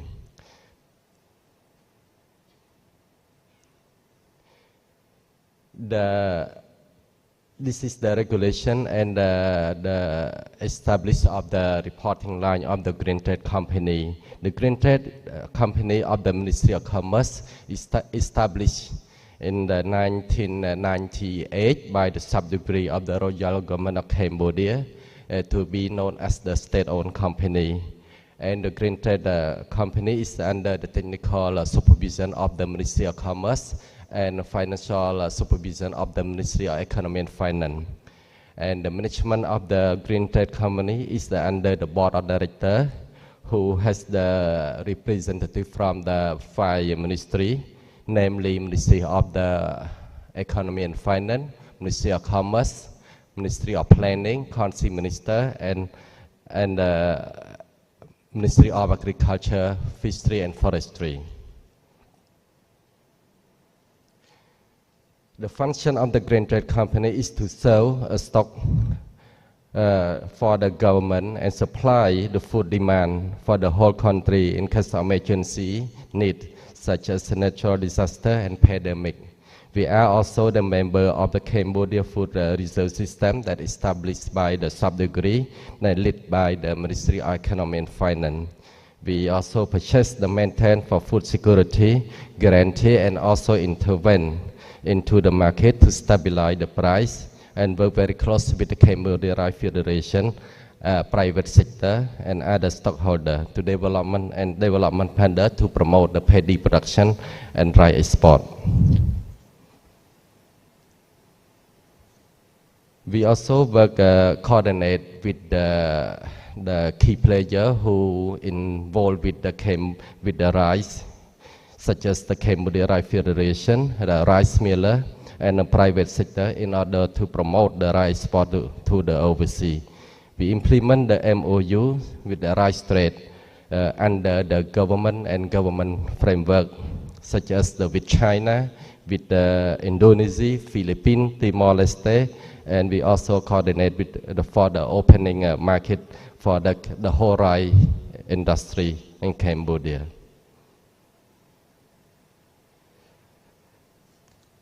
This is the Cambodia rice production. I just highlight only key information only, and I hope His Excellency Kamfinang, he will provide more detail on the Cambodia rice production.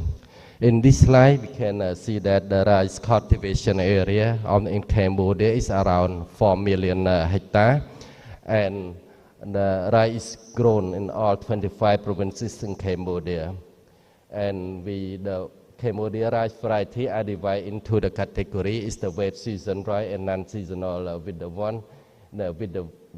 wet crop and 2 dry crop per year. This is the Cambodia rice production. We can see that all the country, the rice paddy production per year is around 12.5 million, and for the wet season paddy is around 8.7 million tons. That is the yield approximately the average is around 3.5 tons per hectare, and the dry season is around 3 million ton. And this is the key destination of the Cambodia rice for the international market. So far, Cambodia have been exported the rice to around 70 countries in the world, and the country is the European Union, China, and ASEAN member, and the other country. So you can see from the 2019 to 2023. This is the key export destination for Cambodia. So I would like to highlight only the European Union and only in China one. Here in China, we export for the destination and for the EU, mostly to France, to Netherlands, to Spain, Poland, Germany, and Indonesia. We start to increase the export in 2023, and we hope that in this year, 2024, we will increase the rice to export to Indonesia under the platform of government and government.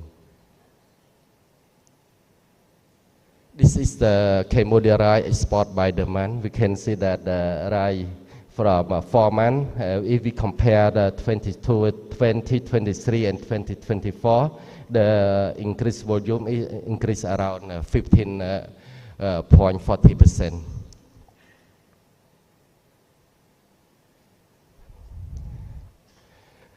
For the government support on the rice policy, as the previous speaker have already mentioned, our rice policy is already adopted in the 2010. And the aim is the RGC has made a very strong commitment to ensure the further implementation of rice policy. And after successfully leading the Cambodia economy out of the most difficult time of the recent global financial crisis and economic downturn, in this end, the royal government of Cambodia decided to embark on promotion and development agriculture sector, and with a new pace scale, aiming for further strengthening the foundation for economic growth, accelerating poverty reduction, as well as improving the living standard of the Cambodia people. And Cambodia also have a big potential in the paddy rice production to increase the millet rice export in the future, to guide adversion to the preparation of the economic development policy. Royal government of Cambodia has the ambition to turn Cambodia into the key of rice we call a white gold, that we can expand our export to the international market. So the Cambodia is the top priority to improve the well-being and the livelihood of the farmer by relentlessly working to improve the rice policy in Cambodia. We have two institutions that work very close with the rice sector here. One is the Cambodia Rice Federation, that the goal is to protect and promote the rice industry in Cambodia. And we find out the solution, report the challenge to the line ministry in order to find out the solution.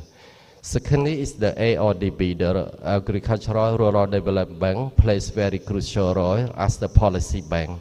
So providing financing package to agricultural sector that cover the rice industry for the paddy procurement, funding during the harvest, paddy drying and storage facility with the low interest rate as a business loan in order to produce production costs and maximize the value added in the whole supply chains.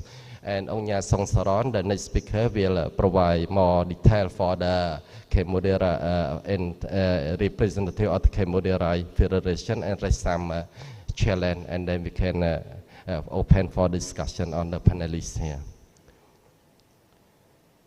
This is the Cambodia rice, the world best rice. In this slide, I just would like to highlight about the long grain white rice of Cambodia.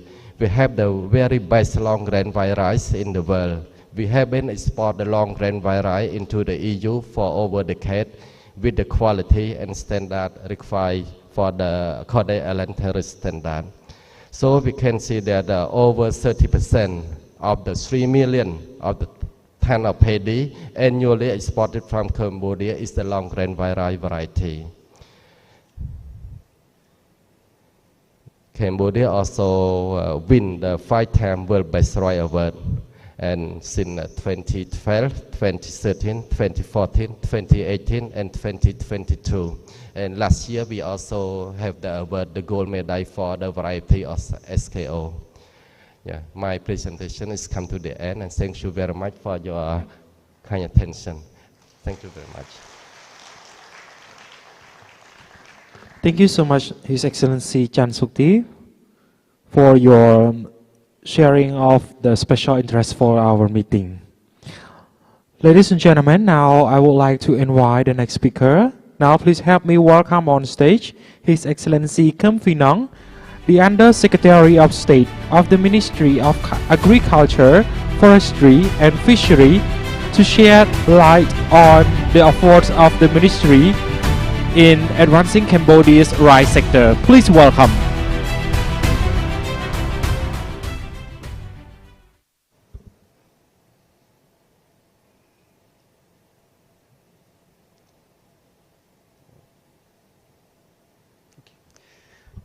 Thank you very much for having me, Excellency, ladies and gentlemen. With permission from my minister, I'm very delighted to be part of a very important conversation for today's very topic, where we talk about the rice sector development in serving food security, especially in the time where climate change has been a major issue for all of us. In fact, for the case for Cambodia, food security, we have a slightly different perspective about food security, because in all honesty, we don't really have issue with food security. Cambodia has been enjoying a surplus of rice production for almost 30 years now. So much so that we are actually playing a more important role in helping our friend in ASEAN country in the role of food security as well. However, as you may see in our vision, and I like to put it in a very concise format here, we still have put food security as one of a key role in our vision. At the same time, we also include sustainability as another important component in our vision. At the same time, we also want to perform a key role in the contributing to the GDP of Cambodia. Up until now, we contributing roughly around 22% of the GDP. We have very small growth. We project that our contribution share will come down over time. However, we believe we still play a very significant role, and we want to make sure that while we ensure our own food security, we want to also ensure the economic contribution to the GDP through our export. And for the first time this new term, we look into sustainability in a much more serious manner. And there's two important components to our sustainability strategy. On the one side, we look at economic sustainability, and on the other side, we look at environmental sustainability, although we focus more on economic sustainability, and that leads to the environmental sustainability. In a very short, there are four broad areas in our key strategy that we've been focusing on for this new term. on the upper right corner there, there's an extension service. For the first time, we start rolling out extension worker to every commune. So last year, we recruited 250 extension worker. This year, we will recruit another 800 more. And by next year, we'll make sure that in every commune, the whole nation will have the presence of extension worker who will work on various issues, including the case of climate change as well. We also focus on price stability. For the first time, we have a standby fund of roughly $100 million to ensure that our key strategic crop will have a more stable price, which protect both sides, both the producer from getting impact from a price drop, but also aiming to protect the consumer from getting negatively impacted from a sudden price increase. And last but not least, at the upper left corner, where we have a new cooperative model, and we call it Modern Agricultural Cooperative. Let me just very quickly talk about this. I'm also in charge of agricultural cooperative in the ministry. While cooperative is not new things, we believe that we are now pushing for a new cooperative model that fit the situation of Cambodia better. The law of cooperative has been in place for over 10 years now. And as a consequence, we have formed up over 1,000 cooperatives for Cambodia as well. However, we feel that our current cooperatives are not robust enough, competitive enough, and integrated enough. And that's why we, for this new term, we start promoting the new cooperative model called Modern Agricultural Cooperative, that for the first time, we move from service cooperative to production cooperative. So over here, you see, we start focusing on the kind of cooperative that have a very high level of integration model. We're looking at joint production. We're looking at a very large-scale production that will provide our sector with a more competitive cost, a more standardized quality, and especially to be able to ensure a steady supply, with the goal that not only to encourage downstream processing, but at the same time also promote export as well. We look into a kind of cooperative that have a more centralized management so that we can work directly with the AC and fund the AC in order to support our goal of joint production. And last but not least, we're also looking into a kind of cooperative that ensure a fair distribution of dividends to all the members as well. You already seen this slide, so this a good snapshot of our rice production in Cambodia. As you've seen that there's not much different in terms of yield, but the production has been steadily increased over time.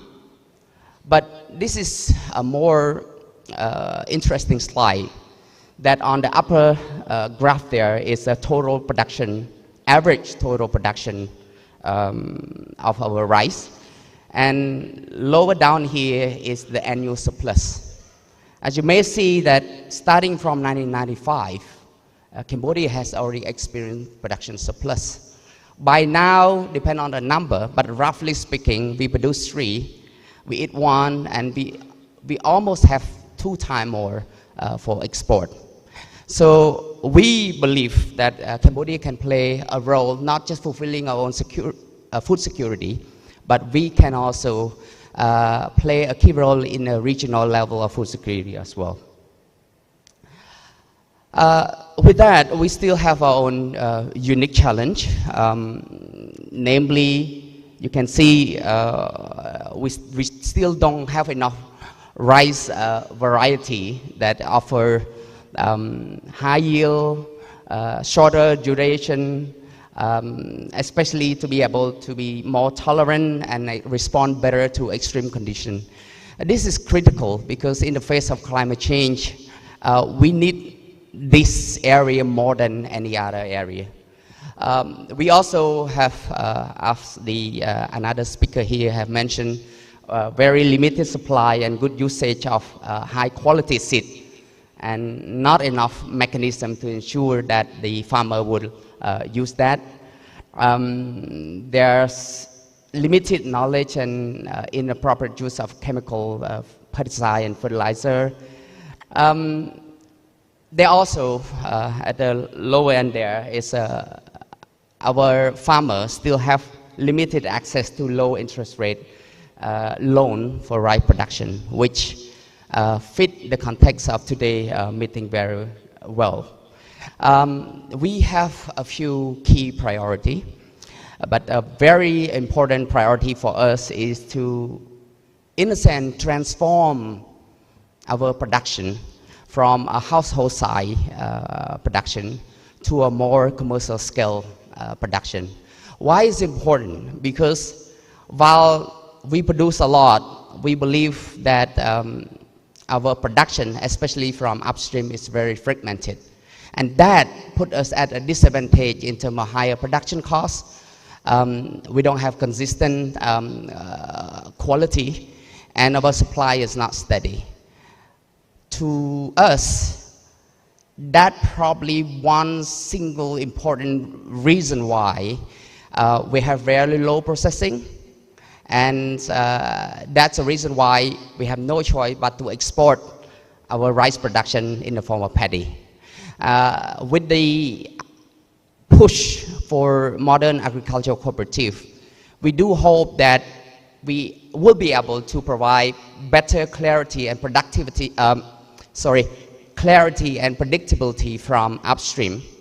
Hopefully the effect will trickle down to downstream. More people will start joining investment in the processing, and therefore we will be able to export our rice in the form of rice and maintain the value added in our country. We also have key priority in terms of developing suitable rice variety that especially respond better to climate change. Also, we need to have strengthen the capacity of our extension worker, which is still very at the infancy stage. And last but not least, we're focusing on providing access to low interest rate funding and intervention. And we do hope that events such as today will bring more focus and highlight to the need for better funding for agricultural sector in Cambodia as well. So it's pretty clear that our journey is not more than just rice production, but it's about nurturing a future where climate change and food security is a reality for all of us to deal with. Ministry of Agriculture, Forestry and Fishery is committed to the mission of fostering innovation, sustainability and resilience in our agricultural practice. We believe that together we can transform the challenges into opportunity, ensure that every grain of rice is not just to sustain life, but also build a foundation for prosperity. Let's work together, hand in hand, cultivate a brighter and more secure future for Cambodia and the world. Thank you. Thank you so much, His Excellency Kham Phenom, for your keynote address. Honorable guests, ladies and gentlemen, our next speaker will highlight the importance of environmental considerations. So please join me and welcome Dr. Hak Mao from the Ministry of Environment to discuss the environmental aspects of Cambodia's rice sector development.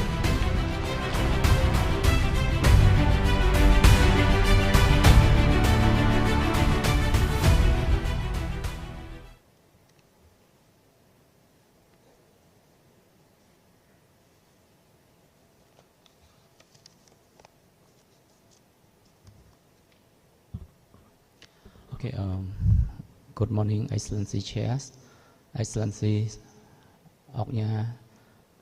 ladies and gentlemen. It is my great pleasure to share with you the climate change impact and also responsive measures in Cambodia. I'm sorry that I won't prepare slides. I will speak based on my few notes. I think this morning you heard from our speakers. I would say that he know a lot what the Ministry of Environment have been done, especially a number of policy and strategies that we develop to respond to climate change. I think you all aware that the world faced with the extreme weathers, flood, drought almost everywhere.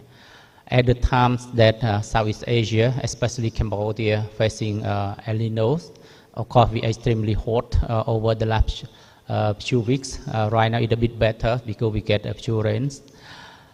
The other country like Afghanistan experience very heavy flood, caused a lot of 100 people died. Cambodia, as a least developed country, we experience, of course, the most vulnerable impact to the climate change. Flood, drought happen every year. Saltwater intrusion, of course, it happens in our coastal area. The place that we used to grow rice, but right now salt water over there, we cannot do it, but we have to change to the other option. We also conduct an assessment beside the recent impact of climate change. You know, based on our climate public expenditure review, we spend around $600 million US per year caused by the impact of climate change. And also we have conducted the assessment that if the trends of climate change impact is increasing, we expect the impact of our GDP around 10% by 2050. So our government set the target to be high middle income country by 2050, and if the climate change impact, how the government should do in order to ensure that our commitment are achieved. I think it is very important that we need to consider as well. And you know, the international community has set a commitment during the Paris Climate Agreement that we need to ensure the increased temperature rise to 2 degrees Celsius by 2050 or even to 1.5. But another study by WMO showed that it is expected to increase temperature rise from 1.1 to 1.7 degrees Celsius just by 2026. So I think if the trend increase, the international commitment to ensure temperature rise to 2 degrees Celsius is hard to achieve. However, Cambodia, as the member of the United Nations Framework Convention on Climate Change, we have a strong commitment to fight against climate change. Even our country, of course, we prioritize adaptation, but mitigation also considers. We develop our climate change strategic plan the last 10 years, 2014 to 2023. We developed the comprehensive 10-year strategic plan in order to promote Cambodia to be clean, green, and knowledge-based societies. And last year also, the end of the year, but right now we update our Cambodia climate change strategic plan the next 10 years, 2024 to 2033. We still consider climate change as a top priorities. And the next climate change strategic plan, we don't want to have a separate climate change sectoral plan. Right now, I think Ministry of Agriculture, they develop climate change sectoral plan for agriculture sectors, but we intend to have just one climate change strategic plan so that we can mobilize more resources from Ministry of Economy and Finance, saying that, okay, the government just want to have a comprehensive strategic plan, and then we can allocate money to ensure the sustainability in the country as well. And then the country also developed nationally determined contribution update in 2020. We set the target to reduce emission around 42% by 2030. And of course, among 133 activities, only 33 activities cover climate change mitigation, and 8 activities cover agriculture sectors, and the rest of course cover adaptation. And in order to achieve our target, we need to mobilize around 7.8 billion US dollars, and among those 2 billion US dollars for adaptation and 5.8 billion US dollars for mitigations. And I also want to indicate that the country understand that with the NDC contribution, we cannot achieve the commitment of international communities. In that sense, the former Prime Minister Samdech Techo Hun Sen, he committed to develop the long-term strategy for carbon neutrality to achieve our carbon neutral target by 2050. Even we set the target to be carbon neutrality, but we need to make sure that our country, of course, the most vulnerable impact to climate change, we prioritize adaptation, economic development, natural resource management, and environment conservation as a priority. So when we set the target to be carbon neutrality by 2050, we conduct an assessment whether this carbon neutral target will impact our economy, our environment or not. In that sense, of course, I think the previous speaker, he said, our long-term strategy for carbon neutrality expect to provide green job around 500,000 jobs, and then contribute to GDP around 2.3% by 2050, and then also contribute to our natural resource conservation and environmental management. In that sense, the government also, okay, it's ready for our country to set the target to be carbon neutrality by 2050. Besides that, the country also developed, we call Operation Manual for Article 6. Article 6 is for carbon trading, in order to provide opportunity to all investors who want to invest in carbon trading in Cambodia, especially to promote green technology or green investment in the countries. And right now, for carbon credit, Cambodia, of course, mobilize around 10 million US dollars already through our RED Plus projects, and we expect to increase more and more in the near future. And the country also jump into another trade system we call a compliant market, and we expect to mobilize more resources to implement in the countries. With the new mandate, the Ministry of Environment set a circular environment strategy 2024 to 2028.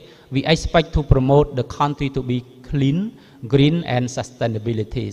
And to implement this, of course, the government set the target to achieve 60% of forest cover by 2050. I think it is very strong commitment of the royal government of Cambodia to achieve 60% of forest cover.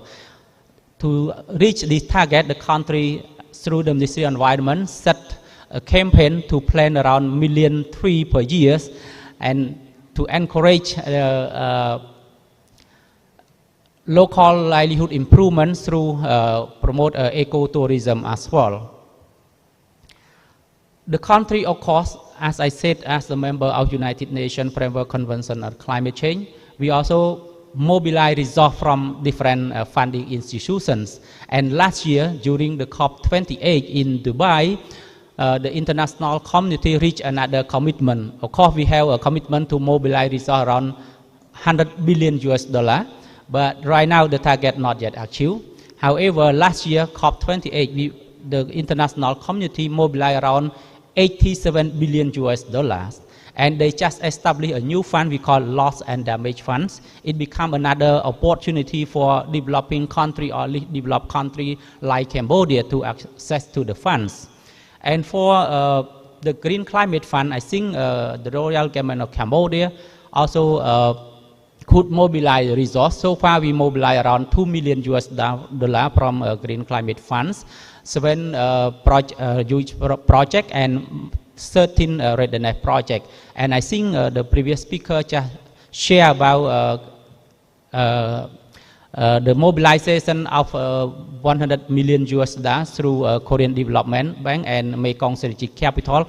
I think when we see the result, it's like, okay, easy to get it.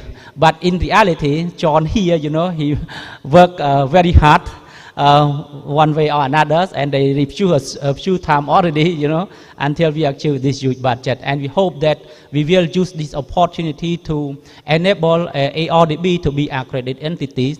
On here, I also want to share that Cambodia, we have only NCDD as accredited entity that we get in 2019, but so far we still not yet access to fund, you know. So I think the process, it takes time, and I hope that learning from the previous experience, KDB and Mekong Strategic Capital can speed up the process so that we can enable ARDB to be accredited entities.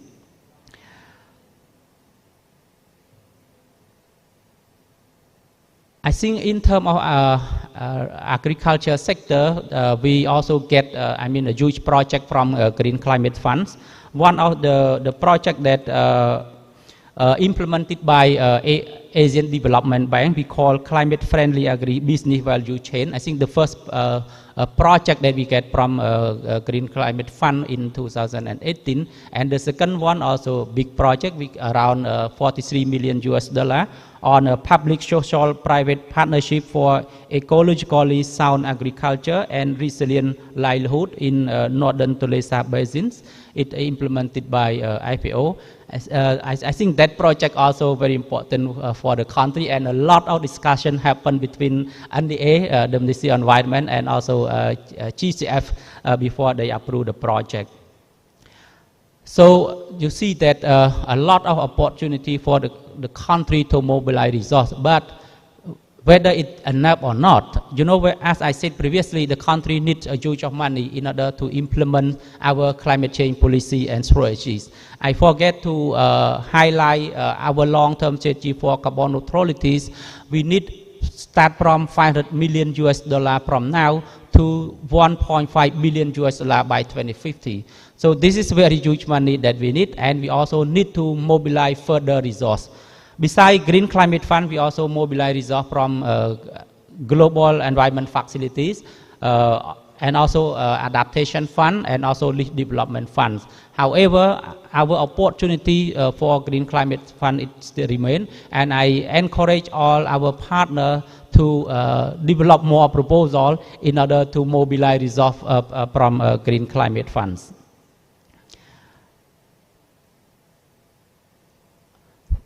I also want to share about how the importance of agriculture for climate change mitigation. Of course, as I said previously, you know, the country have a commitment to reduce emission by 42% under our NDC, and carbon neutrality target by 2050. When you look at agriculture sectors, of course, the climate change impact, it impacts a lot our agriculture, but there is another opportunity for agriculture sector to contribute to climate change mitigation. And on this, recently we have support from JICA. They conduct assessment to promote agricultural product and then to reduce greenhouse gas emission. And through the project, we expect to get a carbon credit through joint credit mechanism for agriculture sector as well. So in that sense, I would say that to promote an implementation of agriculture sector, not only to adapt to the impact of climate change, but also to reduce greenhouse gas emission and mobilize resources through selling carbon credit. So until here, I would say that there's a window of opportunity for our country to mobilize more resources from other development partners, funding agencies, and also our key relevant stakeholders as well.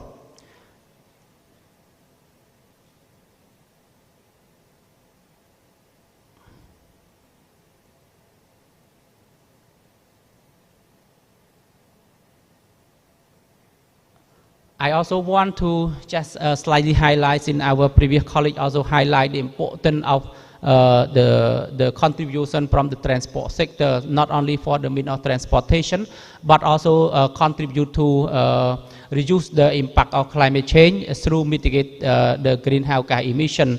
You know, recently the government just introduced the Funan Tejo canals. This initiative not only contribute to transport sectors, but also to reduce climate change impact as well through reducing greenhouse gas emission that can contribute to international community to fight against climate change. So I would say that the government initiative not only just for the country purpose, but also to join with the international community to fight against climate change. So I would like to end my intervention here, and thank you very much for your kind attention. Thank you. Thank you, Dr. Mau from the Ministry of Environment for your sharing at this session. Dear guests, ladies and gentlemen, I would like to inform you that now we are coming to the last speaker for this session, and after this we are going to open the floor for Q&A session. Now, it is my honor to invite another speaker for this session. Please help me welcome on stage Oknya Songsaron, Chairman of Board Director of the Cambodia Rice Federation, to provide insights from the perspective of the rice industry. Please welcome.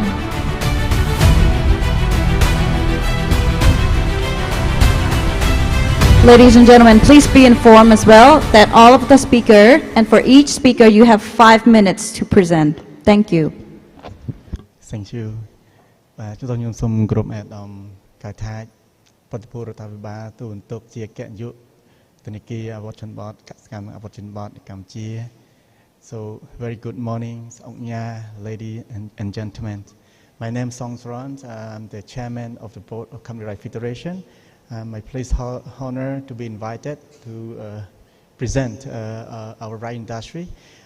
As our key speakers already talk a lot, we've been learning a lot, so I may be quicker because something we coincident. So we'll try to make it more productive and more move on the next question Q&A.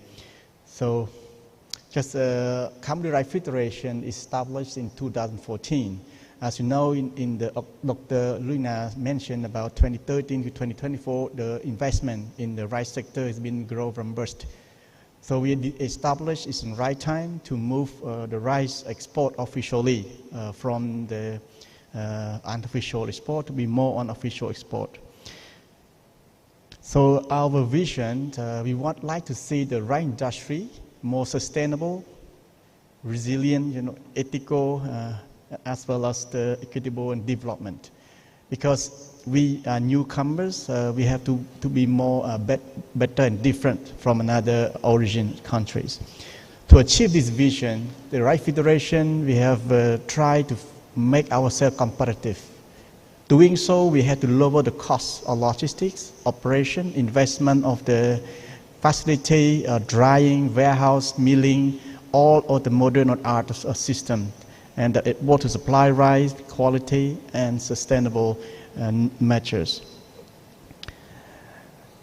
Our mandate, clearly the Rice Federation registered under Ministry of Commerce is our guardian ministry, line ministry. So we the one to handle all the information, negotiation, trade deal on rice between G2G or we do between private sector with another private sector in another country. We also work in alignment with the government, especially Ministry of Agriculture, in seed production and seed distribution mechanisms in Cambodia. We also try to engage, invite, organize the rice event. Like national event, international event, so the Rice Federation we're promoting our brand rice to the world. We also support and contribute to government policy, especially we have representative from Cambodia Federation to the government, private sector forums. So it's also assigned by the Cambodia Federation to join. So I think we already have just quick outlook because why Cambodia we have been suffer with El Nino in not Cambodia but in the region, but we still sell the food like Excellency Phinong mentioned. We did not stop export in the critical point, especially 2023. we did quite good. We still export 2.7 million tons, combined official and official numbers, meaning government, we did not just only serve our own food consumption, but we want to serve the region, especially in Asia, that need food. Cambodia, even affect Illinois, but still the rice production growth, a little bit growth. Farmer enjoys with the price stability or government support. But we have to look on the number of the crops. We have two in Cambodia we call minor crops. It means dry crops, and then we have major crops that mainly for the wet crop. So these dry minor crops mostly affect without water system. It's going to be big problem with the production. While we also have rain-fed or called major crops, it depend on the rain. So this is very sensitive to the climate. It of course also food security. So doing so, government build a lot of education, rice fields more sustainable, so we preserve the food sufficiency and we export. But why Cambodia has 3 million hectares, but the production of paddy around 12 million tons, while neighboring countries, they have the same 3 million, but they go 24 million tons of paddy. We are not going to destroy the nature. We are not trying to get 8 tons or 10 tons per hectare. We get 3 tons, 3.5 tons, but preserve environment sustainably, ensuring, caring the people, environmental, and food safety. That's an ambitious of Cambodia. Also try to touch on the capacity. 2013, we have only capacity of the mill 200 mill, but 90 mill is the export one. In 2013 capacity milling, we have less than 3,000 tons a day. So now we have 12,000 tons a day, with especially ARDB bank injects a lot of funds to support the industry robust growth. Storage, we have less than 200,000 tons capacity, now have 2 million ton capacity storage. It should grow. And then drying capacity, we have less than 5,000 ton capacity today. Today we have 50,000 ton dryer, but it doesn't sufficient because we have 12 million ton paddy. We have only capacity 50,000 tons, so maybe 2 or 3 million ton capacity, meaning 30% of the Cambodia rice production able to drive by local mill. But in Cambodia, we have latest technology, even we start behind, but we move high-end technology in the way we preserve food safety. So we have BRC food system, we have ISO, EU, Japan, USDA, and other quality standard. But now, in the EU, there is a requirement because the majority of rice export to EU take care on food safety and environmental protection in the main EU agenda. So today even, I believe this contributes to the rice sector transformation to more on the framework of climate smart, climate resilient, building the rice industry compliant to those countries. So we have to look on EHS, environmental health and safety. We have to look on EIA, environment impact assessment. Doing so, we need a lot to add on this certificate to ensure Cambodia competitiveness. And also, we've been discussed a lot. We've been winning the award 5-time Excellency Sopti already mentioned. And last year, we add on another award from SKO from the China Asian Quality Rice Contest. So we get another award, we add on it 2023. And we have all the packaging line good. So the market, as mentioned, we need to compliance. So EU, you see, majority of the shipment to the EU market. So the requirement from the market is more and more on carbon neutrality emissions, because rice emits more than 40% methane to the environment. But Cambodia, we are more, like I said, more preservative, conservative. So our emission is low because productivity, we are not trying to boost 10 ton, 8 ton per hectare, destroy more ecosystem, maybe apply more sustainable way. So we have to look on this requirement. But you look on the number, we do more than like 2024 to 2023. Our growth is in flutters in 2017 till now. So why we cannot grow? The problem is the logistic and connectivity. That's why we need the Daejeon Funan Canal. Without this canal, we cannot get more than that number. We get the maximum 1 million ton, cannot more than that. We need to be competitive. In the world, we need good food and good price and able to pay, and the farmer able to live with their income. So with the canal established and finished, we believe reduction of cost will be able Cambodia export directly to the world. And the people in the world able to consume good quality and good price. So we have to look that number. We cannot go more than that. After canal built, cost down, maybe we are able to get more number. So far we do 2.7 million ton last year, 2023, 2024. We projected 2.9 million ton in milled. This is the USDA report. So this number would be growth, but not official. Still going to the border. Because the border country, they have direct export with low cost that Cambodia need. And I'm sure that is why the government needs very urgent to build this canal to help farmer in Cambodia throughout the country, access road, access waterway, railway, and direct ship to the region and the world. I read this, and thank you. I think that's all my presentation. And question, happy to join the next section discussion. Thank you so much. Thank you, Oknya Songsaran. Please take a seat. We are moving on to our Q&A session. So I encourage all of our guests here to prepare your questions, and our assistant will pass the microphone to you. Please also raise your hand for the questions.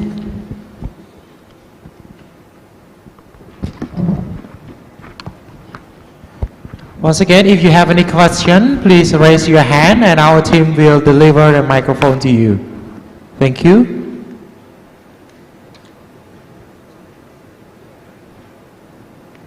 Okay, we have also prepared the pre-arranged questions from all our participants. Together for the special interest session 1, I would like to start with the first questions. I hope that one of our panelists can help answer that. So the first question is, what are the key challenges facing Cambodia's rice sector in terms of food security? I repeat the questions. What are the key challenges that Cambodia is facing for the rice sector in terms of food security?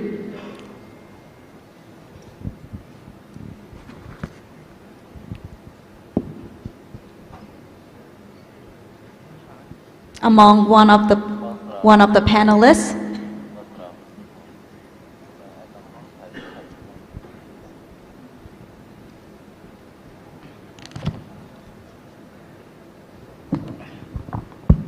Well, thank you very much. Let me just quickly take that question, and maybe other speaker can also join. When it comes to food security, as I said early on, if you look at the bigger picture, we don't really have problem in terms of food security. We have production surplus available for export. However, there are rooms to improve, and especially with the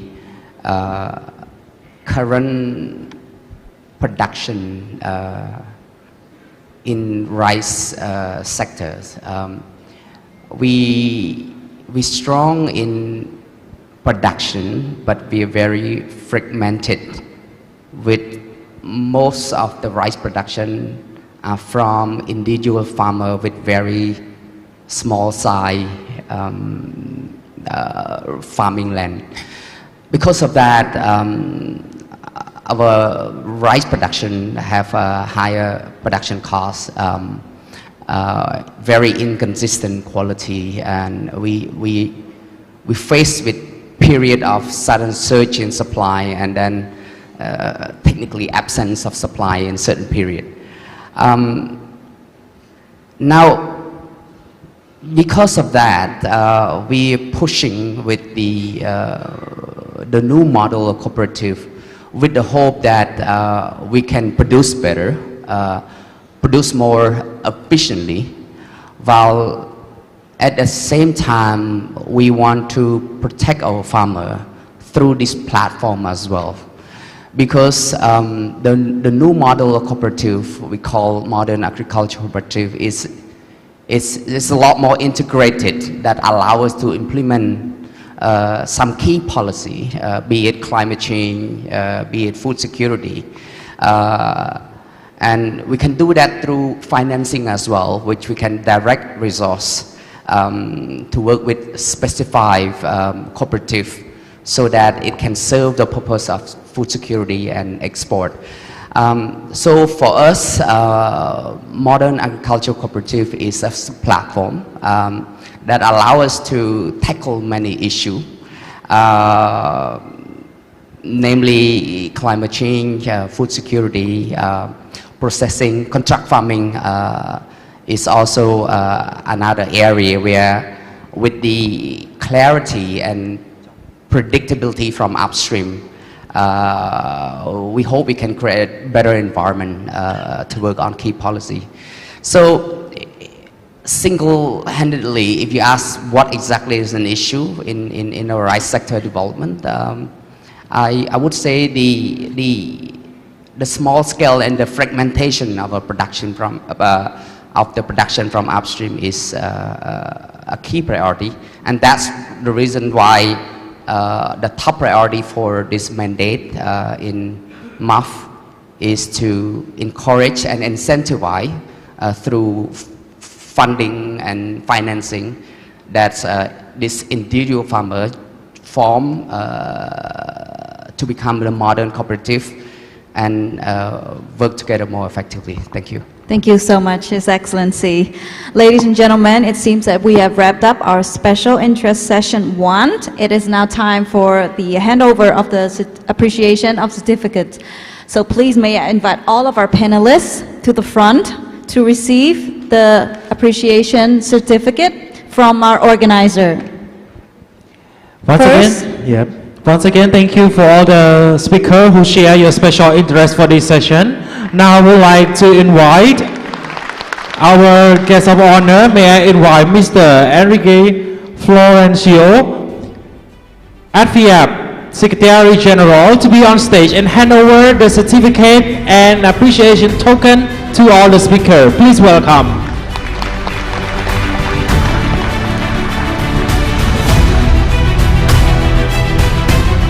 So I would like to inform that this is the certificate of appreciation and token present to all the speakers for the first session of special interest sharing. We have the certificate of appreciation and the token. They were done with lotus flower. The name of the Apsara comes from Sanskrit and it means heavenly beings or celestial medium. In Hindu mythology, these divine beauties and dancers live in the Lord's Indra courts. The function of Apsara is to serve the Deva and protect Buddhist law. Although people pay some tribute to them, they are not particularly worshipped. In ancient time, they were painted inside sanctuaries and temples in Cambodia as well as in Laos, Burma, and Thailand. Especially this token is partly made from gold, and this is the appreciation token to the speaker to share their special interest in the first session of the 47th ARDB annual meetings.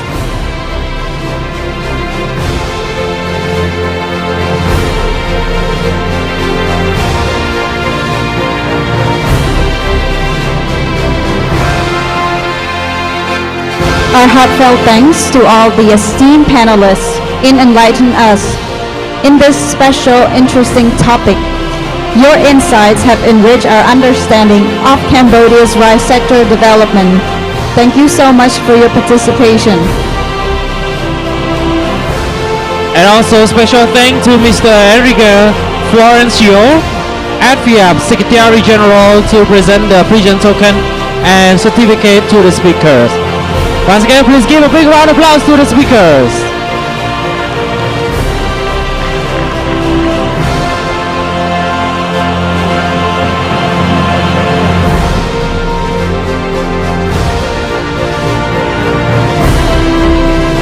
All right, thank you so much, all the speaker, His Excellencies, and Doctor. You may return to your seat and we'll proceed to the next session. Honorable guests, ladies and gentlemen, let's dive into our next session. This next session, we will be exploring the transformative potential of promoting financial inclusion through open finance, bridging the gap. So let us welcome our esteemed speaker. But before that, please enjoy a short video from our organizer.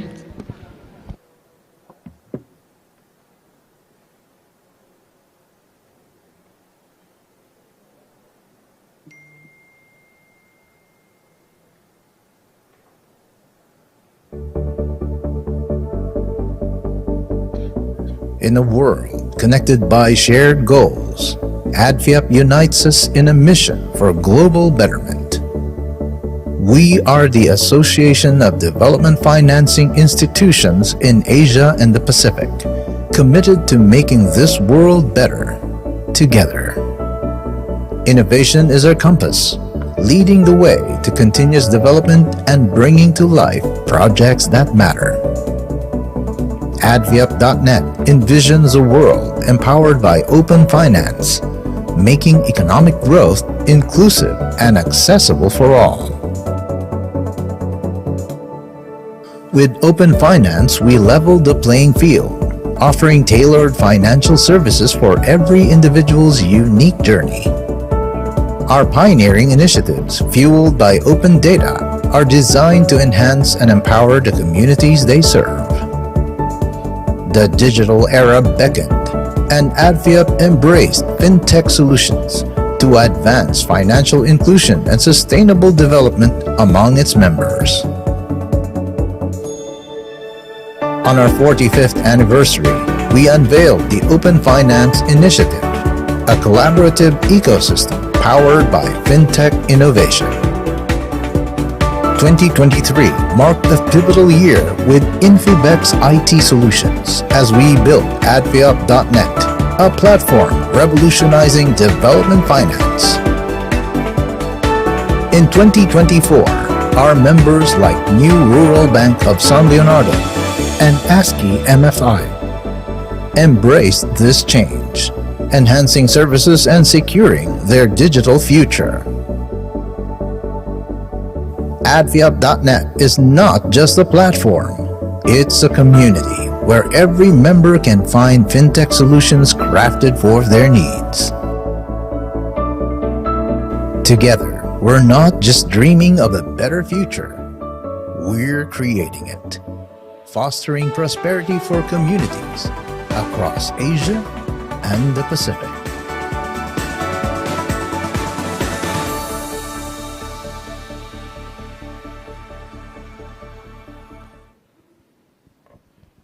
Excellencies, ladies and gentlemen, to kick off our discussions on open finance, we have the managing partner of Infiex IT Solutions and Corporate Business Development Strategist at ADFIAP.net Open Finance Network, who will share valuable information.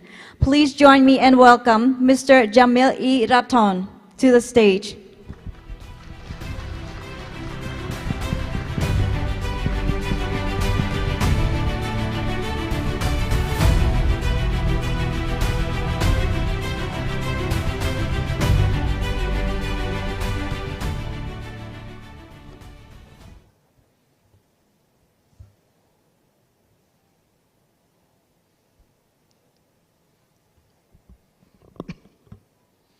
Good morning, everyone.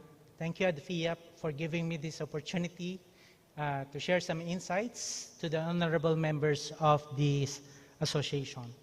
Without further ado, let me start my presentation with a powerful quote from Tim Berners-Lee, who is the inventor of World Wide Web, and he said, "We need diversity of thought in the world to face the new challenges." This quote emphasized the crucial role of varied perspectives and ideas in solving contemporary issues. This diversity of thought is often fueled by data sharing. When data is openly shared, it allows people from different backgrounds, disciplines, and areas of expertise to access, analyze, and interpret information in new and unique ways. You, members of ADFIAP, by advocating for data sharing, you can show the collective intelligence and varied perspectives of many individuals can better address the complex and interconnected challenges we face today. These could range from climate change and public health to economic development and technology. Sharing data not only enhances transparency, but also enriches problem solving by integrating a wider range of insights and approaches. What is best model for data sharing today? Open finance is an extension of the concept of open banking, where the sharing of financial information is expanded via banks to include other financial institutions and third-party service providers. It leverages secure APIs to share data in a controlled environment, aiming to enhance the functionality, reach, and inclusivity of financial services. Why does it matter for you, our dear development financial institutions? With powerful tools and access to a wide array of data across different financial sectors to enhance financial inclusion, improve risk management, foster partnerships, achieve greater transparency, support sustainable development goals, promote financial literacy, and adapt quickly to economic changes, all of which are essential in today's dynamic financial landscape. These capabilities are crucial for effectively addressing the unique challenges and opportunities that DFIs encounter in your mission to drive economic development and social progress.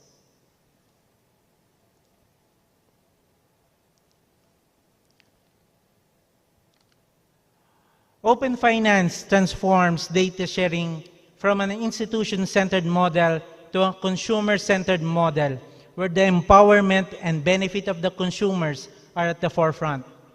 With more data available, financial services can better serve underbanked and unbanked populations. More tailored financial products can be designed to suit the needs of diverse consumer segments, potentially increasing financial inclusion. Consumer benefits from more sophisticated tools can help with budgeting, investing, and managing debt, leveraging their own financial data across various institutions. This shift not only enhances the consumer's control over their own data, but also drives innovation in the financial service industry. In October 26, 2022, during the association's 45th anniversary in Manila, Philippines, the Open Finance Initiative was unveiled, tapping into this potential for exploring the technological innovation. Today, we are launching the ADFIAP Open Finance Network, or we call adfiap.net. This is a revolutionary data sharing platform that is designed exclusively for members of the Association of Development Financing Institutions in Asia and the Pacific, emerges as a leader in the development banking as a service sector. This platform leverages the collective power of shared data to foster unprecedented collaboration among member institutions. Through this collaborative effort, adfiap.net aims to pioneer innovative applications, services, and solutions that are not only technologically advanced but also tailored to meet the diverse needs of developing economies. As a beacon of innovation and collaboration, adfiap.net not only enhances the operational capabilities of its members, but also drives the collective impact that contributes to a more inclusive and sustainable future. The platform embodies the spirit of shared knowledge and mutual growth, making it a cornerstone for development banking in the Asia and the Pacific region. Here are some of our current initiatives under this platform. New Rural Bank of San Leonardo, Philippines. ADFIAP.net is helping digitalizing the bank with a shared infrastructure optimized for hosting a core banking system that is specifically tailored to the open finance requirements of ADFIAP member banks.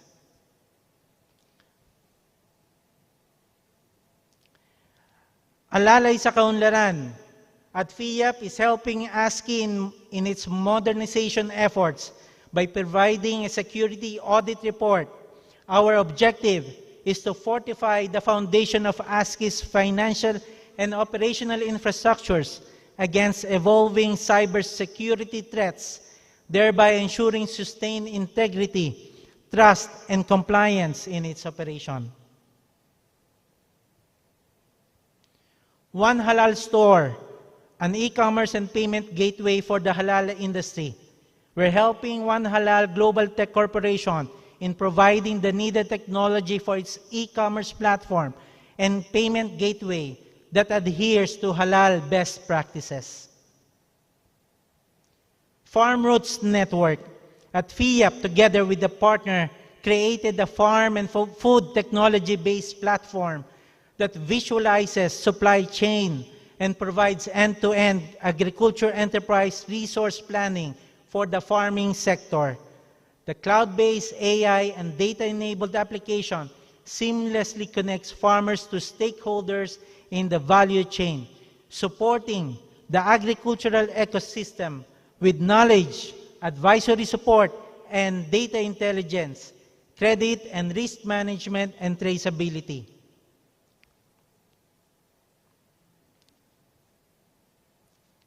Lastly, at FIAP Sustainability Metrics Platform for development financing institutions. It's a comprehensive tool designed specifically for tracking environmental, social, and governance metrics. It includes a self-diagnostic tool as the initial step. And lastly, before I end my presentation, let me share with you a call to action, especially to all members of ADFIAP. Data shared is knowledge multiplied.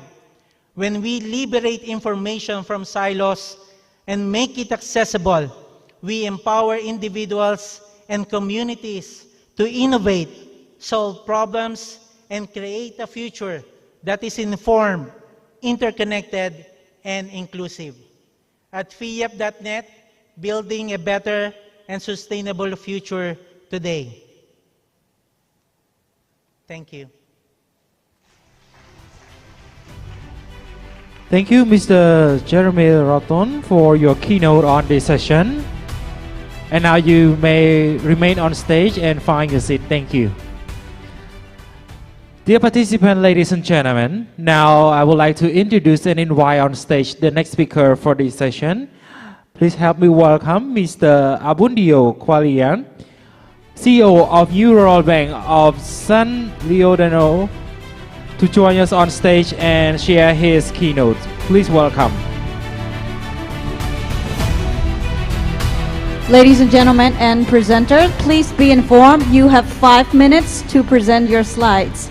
Thank you so much. Pleasant and beautiful day to everyone. I'm very glad and delighted to be and overwhelmed to be here today and to experience walking the green carpet earlier as I approach the convention hall. Please bear with me that I had to mention about walking the green carpet because I just realized that it's no longer red, but it is green, which is the new color of glamour these days. I'm sorry because this is my first time to attend and participate this prestigious gathering of ADFIAP member institutions because our organization, unlike, our organization is much smaller than most of the institutions represented today.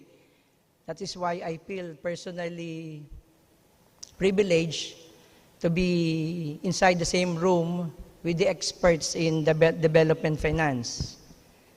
And I recall a famous person once said that if another one joins the company of 3 wise men or 3 wise women for that matter, he or she becomes the 4th.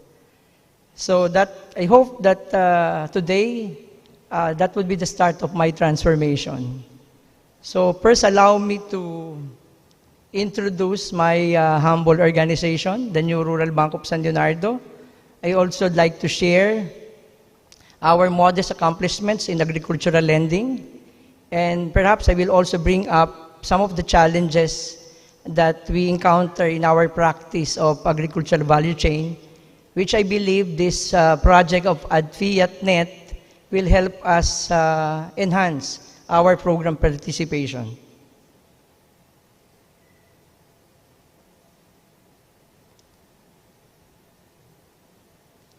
Okay, our organization, the New Rural Bank of San Leonardo, was organized or it was established in 1994. So we are going to celebrate a milestone in our history. We're going to celebrate our 30th year.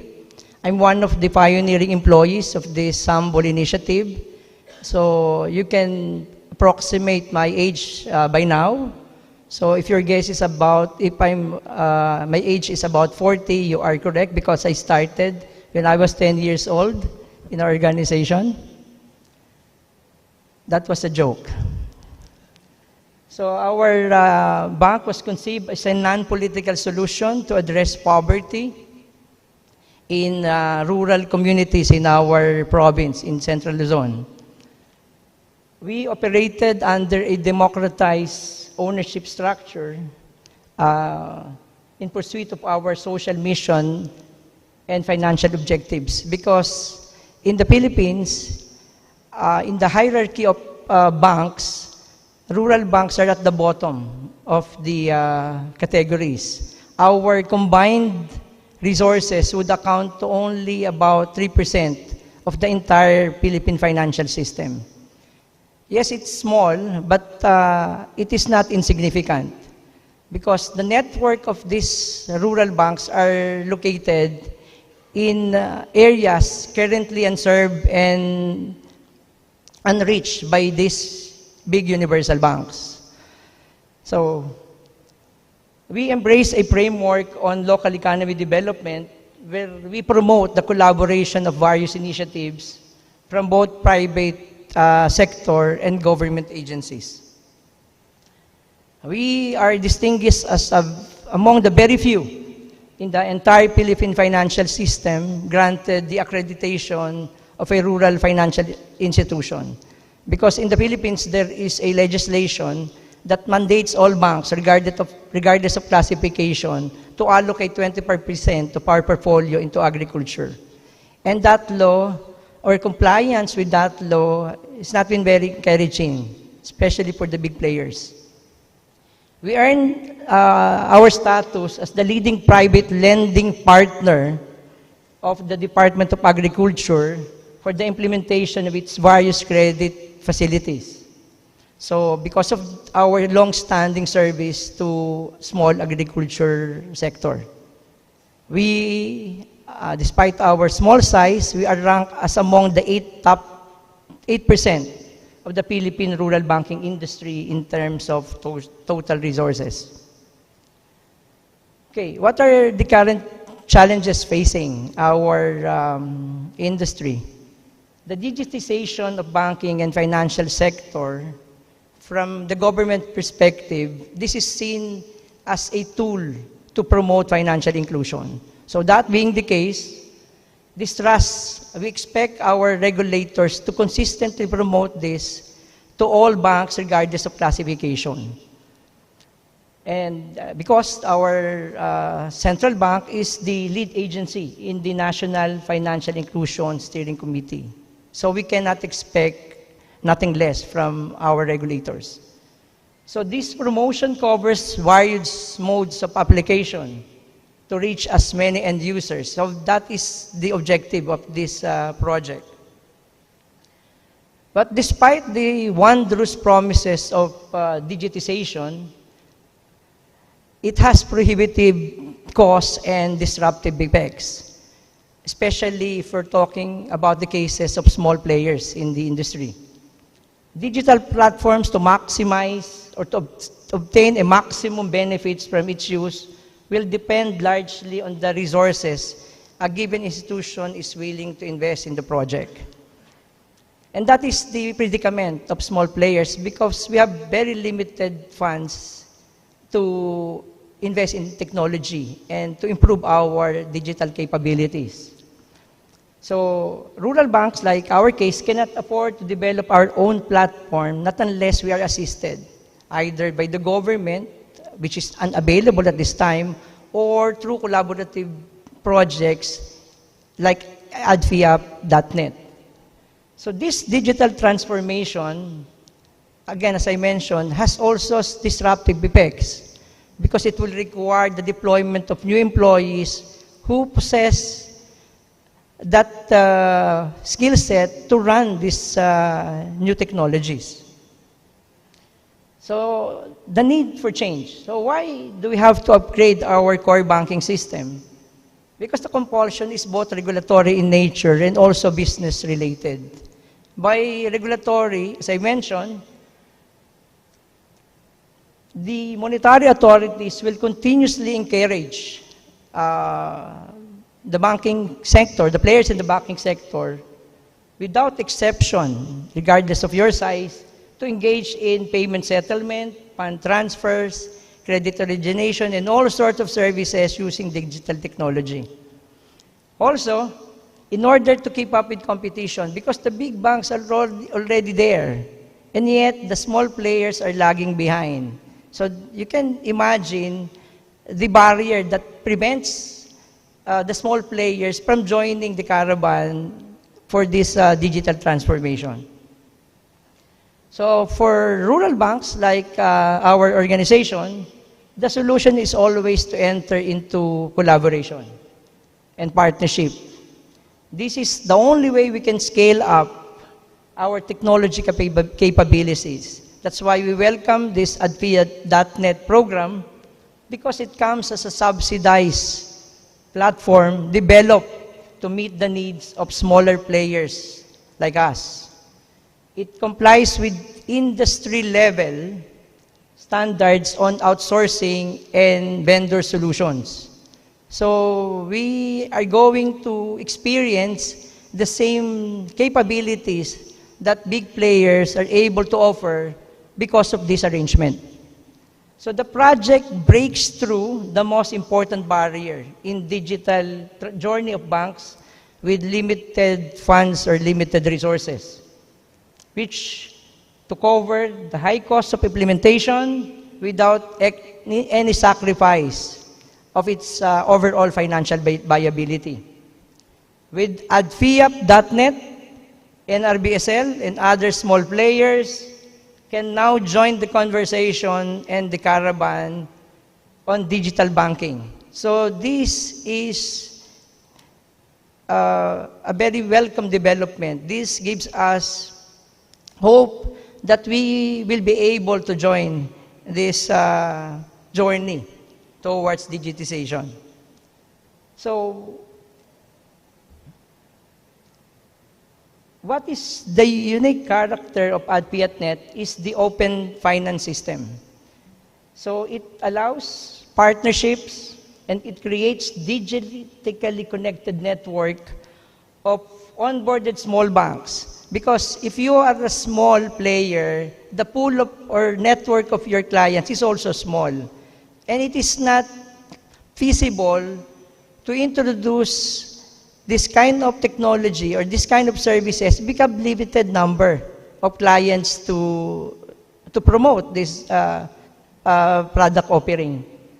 So this system allows small players like us to link our respective pool of clients to achieve a critical mass of borrowers or customers that only big banks are able to enjoy. That's why they have the advantage. So it allows small banks linked together to achieve scale economies in using digital portals to make the project viable. That is the conditionality. Note that the numbers of possible users are low in the level of small players. And the only way is to pull our network of clients together so we can have a wider scope.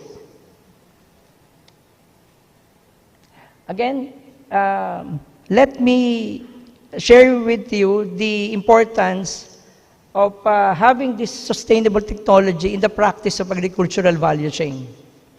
One often argued factor or limiting factor in agriculture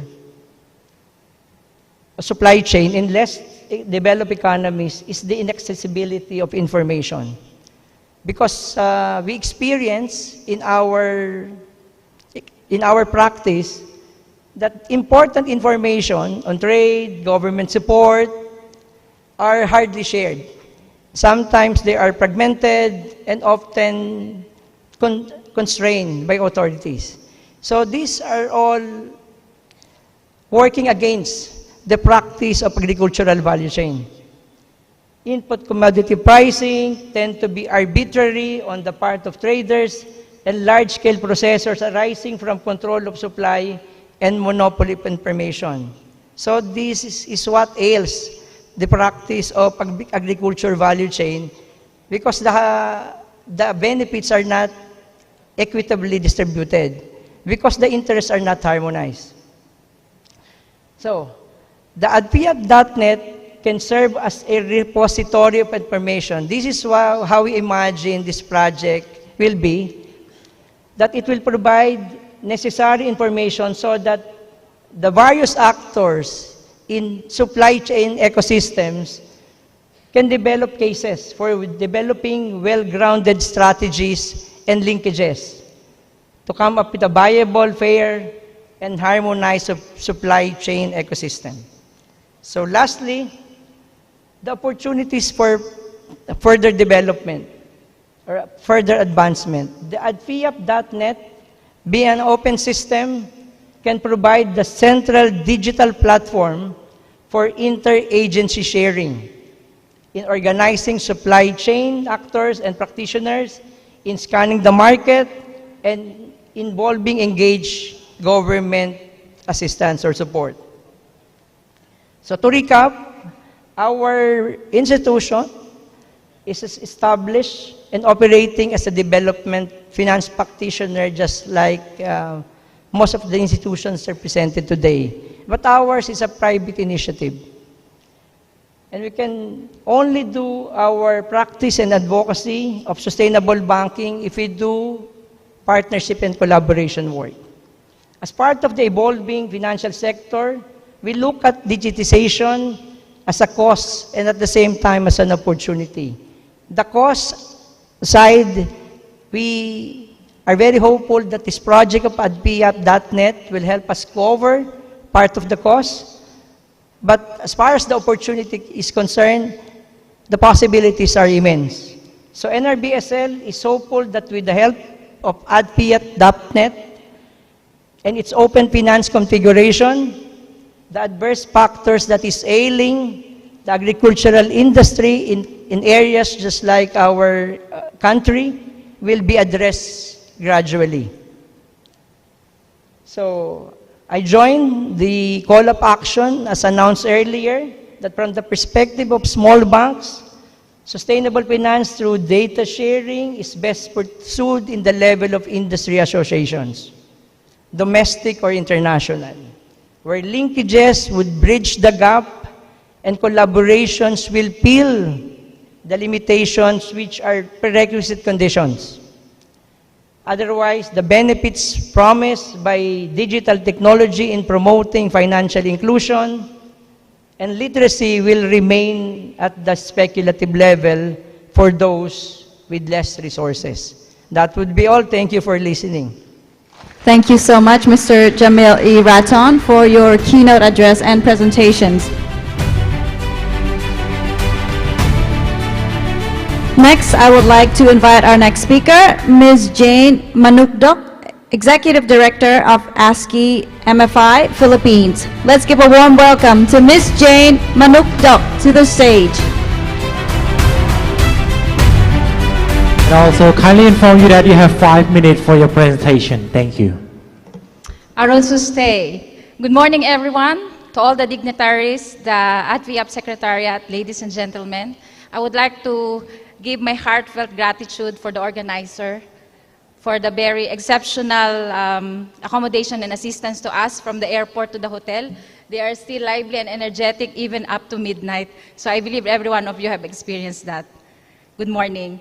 So at this time, I would like to introduce to you our organization, and we are very grateful that you have given us the opportunity to be sharing our experience on digital transformation and our joining the adviap.net.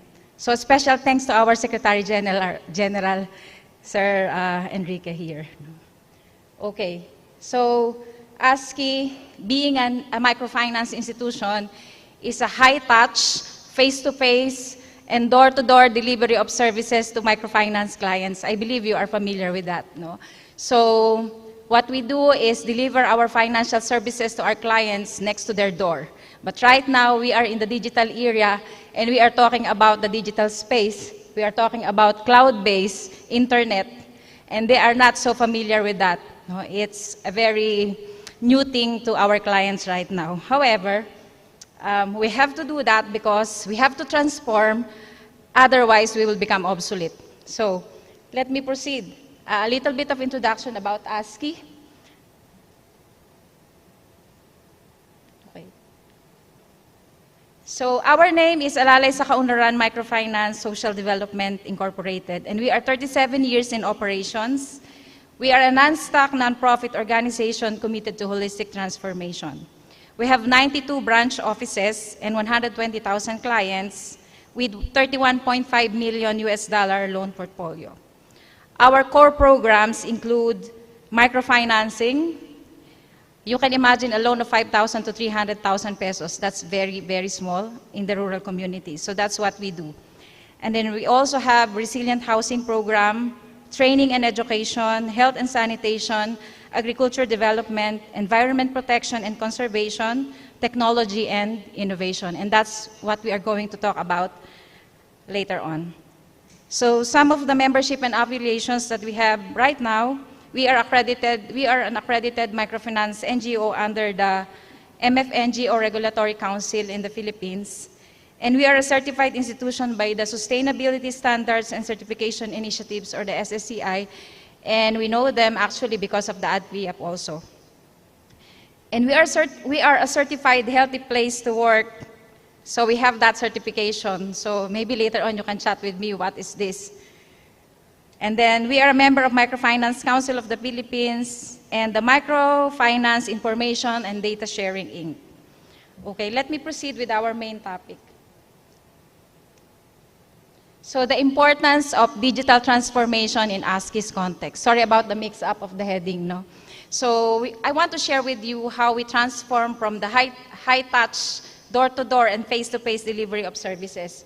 So right now we have we have an enhanced access because ASCII is now using digital payment system for our loan collection and loan disbursement. We partner with one of the biggest leading electronic payment service in the Philippines, which is the EasyPay.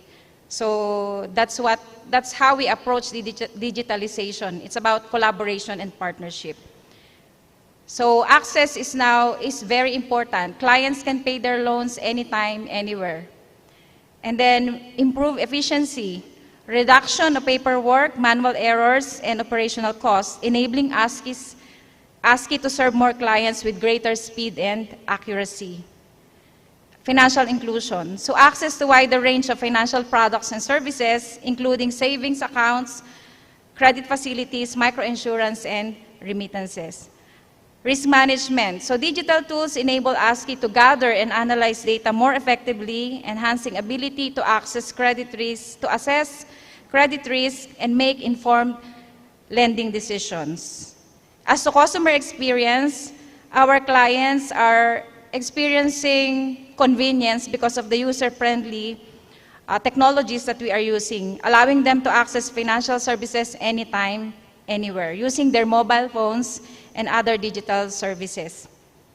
And then innovation and adaptation, enabling us to develop new products, services, and delivery channels to meet the evolving needs of our clients. However, about the cybersecurity, while doing all this transformation, cybersecurity is very important because we need to make sure that the information and the data that we collect from our clients are all safe. Otherwise, the trust will be gone, no? So there should be no question about trust when we collect information from our clients. So that's the relationship of cybersecurity in our digital transformation. Next is our approach to digitalization. So to save time, I'll just go further with partnership and collaboration. In terms of partnership, we are really thankful because we are part of the ADVIAP.net, or the Open Finance initiatives of the ADVIAP, because the services boost the security and technological capabilities of ASCII. So you can see in the slide the picture that we had. We had a meeting in my office, the ADVIAP conducting the due diligence right there. No? So with this, we undertake the following processes as we apply for the Open Finance or the ADVIAP.net. So they conducted due diligence, and then we had the MOA signing in December 2023, and in March we had the inception meeting, and then they conducted the IT assessment on our organization. And some of the findings will be, I will be sharing some of the findings and the recommendations coming from the ADVIAP.net. And we are really thankful, and we are open to hearing those recommendations, because somehow we feel that, oh, they are our enemies because they are assessing our system, and we might feel insecure because they are, you know, they have higher wisdom and technology about this. But because we are family, we are sharing the resources, and we can skip some of the processes, no, that would hinder the process of digital transformation. So by leveraging subsidized and industry compliant solution, ASCII MFI overcomes financial barriers, enabling us to quickly enter the open finance arena, sidestepping lengthy implementation challenges and ensuring long-term financial sustainability. Right, next. As to cybersecurity challenges and data sharing, these are some of the ADVIAP.net's findings and recommendations. Okay. So there are risks associated with network providers. So we know all that. And digital payment security, when we partner with technology providers, this is also one of the challenges, no? The security. And then some of the infrastructure that we have are outdated. No, we found out that it needs to be upgraded. We need to purchase some of the infrastructures so that we can run smoothly the digital transformation that we are planning with ADVIAP.net. There are also cybersecurity awareness issues because as a microfinance institution, as I said, from doing the generally manual process, we are not so familiar with this actually terminologies and all.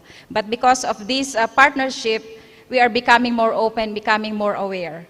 Data governance and ownership, interoperability and compatibility, regulatory compliance, because I believe even our regulators are coping up with the fast-pacing transformation in technology right now. Third-party risks and limited cybersecurity resources. So, you know, microfinance institution, our funding is allocated most likely for lending to our microfinance clients. And most of us, especially the smaller ones, are not ready to embark on these things, cybersecurity, digital transformation, and all. Now, what are the strategies that we are doing to strengthen with the help of the ADVIAP.net? So they recommended multi-factor authentication, or MFA. So if you have question on that, this guy here is the expert. Access control, secure networks, backups, infrastructure segmentation, risk management, collaboration, and partnership. So these are the strategies that we are doing right now.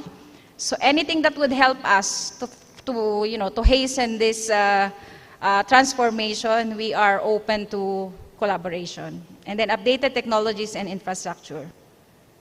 So in connection with these strategies, these are ASCII's plans. One, of course, to upgrade technology in our infrastructure. Whether we like it or not, we have to purchase the upgraded infra to host the transformation. And then implementation of encryption of data in transit and at rest, regular security audits and updates, continuous employee training and awareness, cloud-based application. I cannot imagine that cloud thing, actually. It's very hard to comprehend. Only the IT people could explain that. Online loan application, mobile application, digital payment solutions, computer hardware and software upgrades, and SMS-based services. So in conclusion, safeguarding our digital infrastructure is paramount to ensuring the confidentiality, integrity, and availability of sensitive information and critical systems. Also, cybersecurity serves as a foundation upon which trust, innovation, and progress are built. Without robust cybersecurity measures in place, the potential risk of data breaches, cyber attacks, and other malicious activities pose significant threats to individuals, organizations, and society as a whole. So scammers and the cyber attackers are now becoming high-tech. We do not know them, we do not see them, but fundings are becoming at risk because of these technologies. In the digital age, cybersecurity is not just a reactive response to threats, but a proactive approach to managing risks and vulnerabilities inherent in digitalization. So we should not be reactive, we should be proactive. Cybersecurity serves as a critical linchpin in preventing trust, privacy, and safety. So with that, I believe we can collaborate more and make this industry of microfinance a more safe and secured industry. Maraming salamat po. Thank you very much. Thank you so much, Ms. James. The organizer also have arranged a video for these presentations, so please enjoy.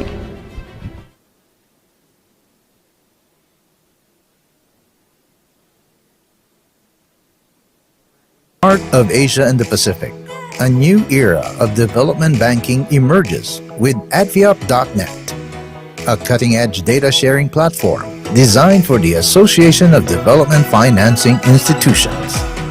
Adviap.net leverages the collective power of data to foster unprecedented collaboration among member institutions, driving innovative solutions tailored for developing economies. Our platform revolutionizes development banking with solutions like AI-enhanced risk assessment, dynamic portfolio management, and proactive fraud detection systems designed to secure and empower financial landscapes. Our data intelligence capabilities enable informed decision-making, optimize resource usage, and enhance the monitoring of sustainable initiatives, ensuring every project aligns with global development goals.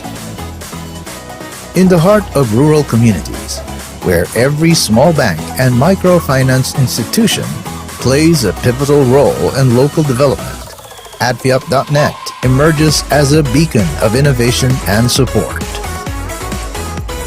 Adviap.net specializes in developing advanced core banking systems and financial applications, tailored specifically for financial institutions. These state-of-the-art tools are offered completely free of charge, empowering these institutions to manage data efficiently and streamline their operations. With a focus on practicality, adviap.net's applications enable real-time data gathering from the field, directly from the people and projects that these financial strategies aim to support. This crucial data is then utilized by development financing institutions to gain insightful information, which helps reshape financial strategies and ensures that resources are allocated where they're most needed. Through innovative technology and a commitment to rural development, ADFIAP.net is not just creating software, it's fostering a brighter future for communities, especially underserved worldwide. Join us on this journey at ADFIAP.net, where data meets development and technology drives change. Together, we're building a more inclusive and sustainable future for Asia and the Pacific. Discover more about how we're transforming the future of development banking. Visit us at adfiap.net. Ladies and gentlemen, thank you so much for your participation. Thank you so much to our panelists. We have concluded our session 2 of the day. So may I please invite our panelists to remain on the stage in front to receive the appreciation certificates. Thank you. Ladies and gentlemen, may I have the honor to invite His Excellency Dr. Cao That, Delegate of the Royal Government of Cambodia in charge as CEO and APIA First Vice Chairman to give the certificate of appreciation to our moderator and speaker of today's session. Thank you. Now, His Excellency Dr. Cao That will present the certificate of appreciation along with the token of appreciation, which is made of Apsara Cambodia, with that partly made from the gold.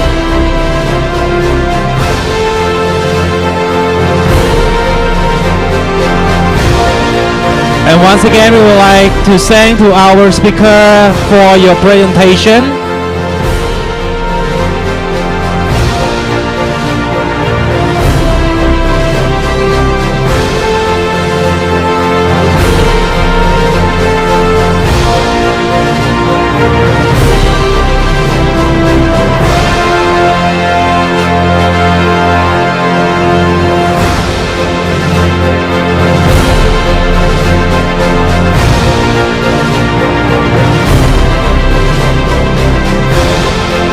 Thank you, His Excellency Dr. Cao That, and the speaker. You may remain on stage. And now, I would like to invite Excellencies Neaongya, distinguished guests, delegate, ladies and gentlemen, together join us on stage to have a huge photo session for the memorial of our meeting. Please welcome on stage everyone.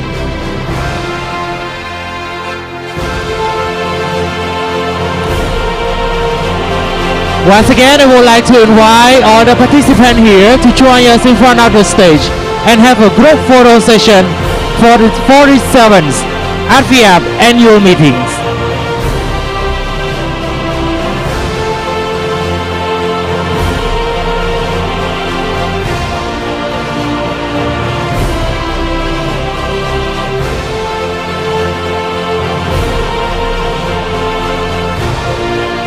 After the group photo session, we are going to have the lunch break or a networking lunch as well at Grand Ballroom 2.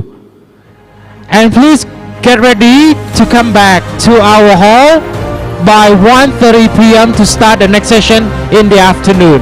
Thank you.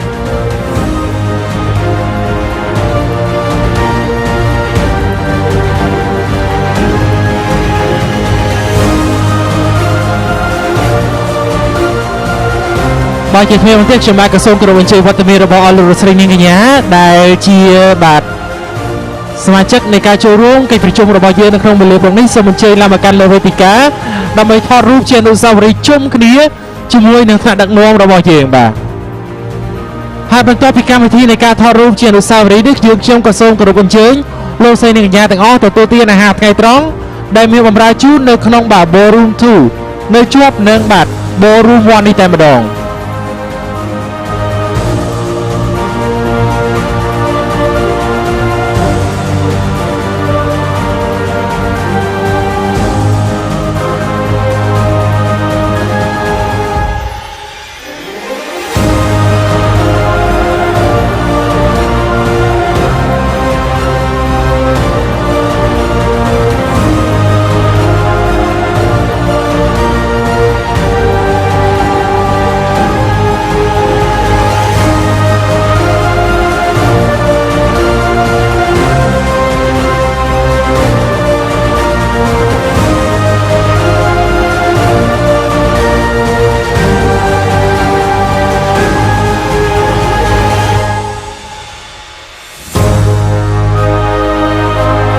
Once again, congratulations to the 47th ARDB annual meetings.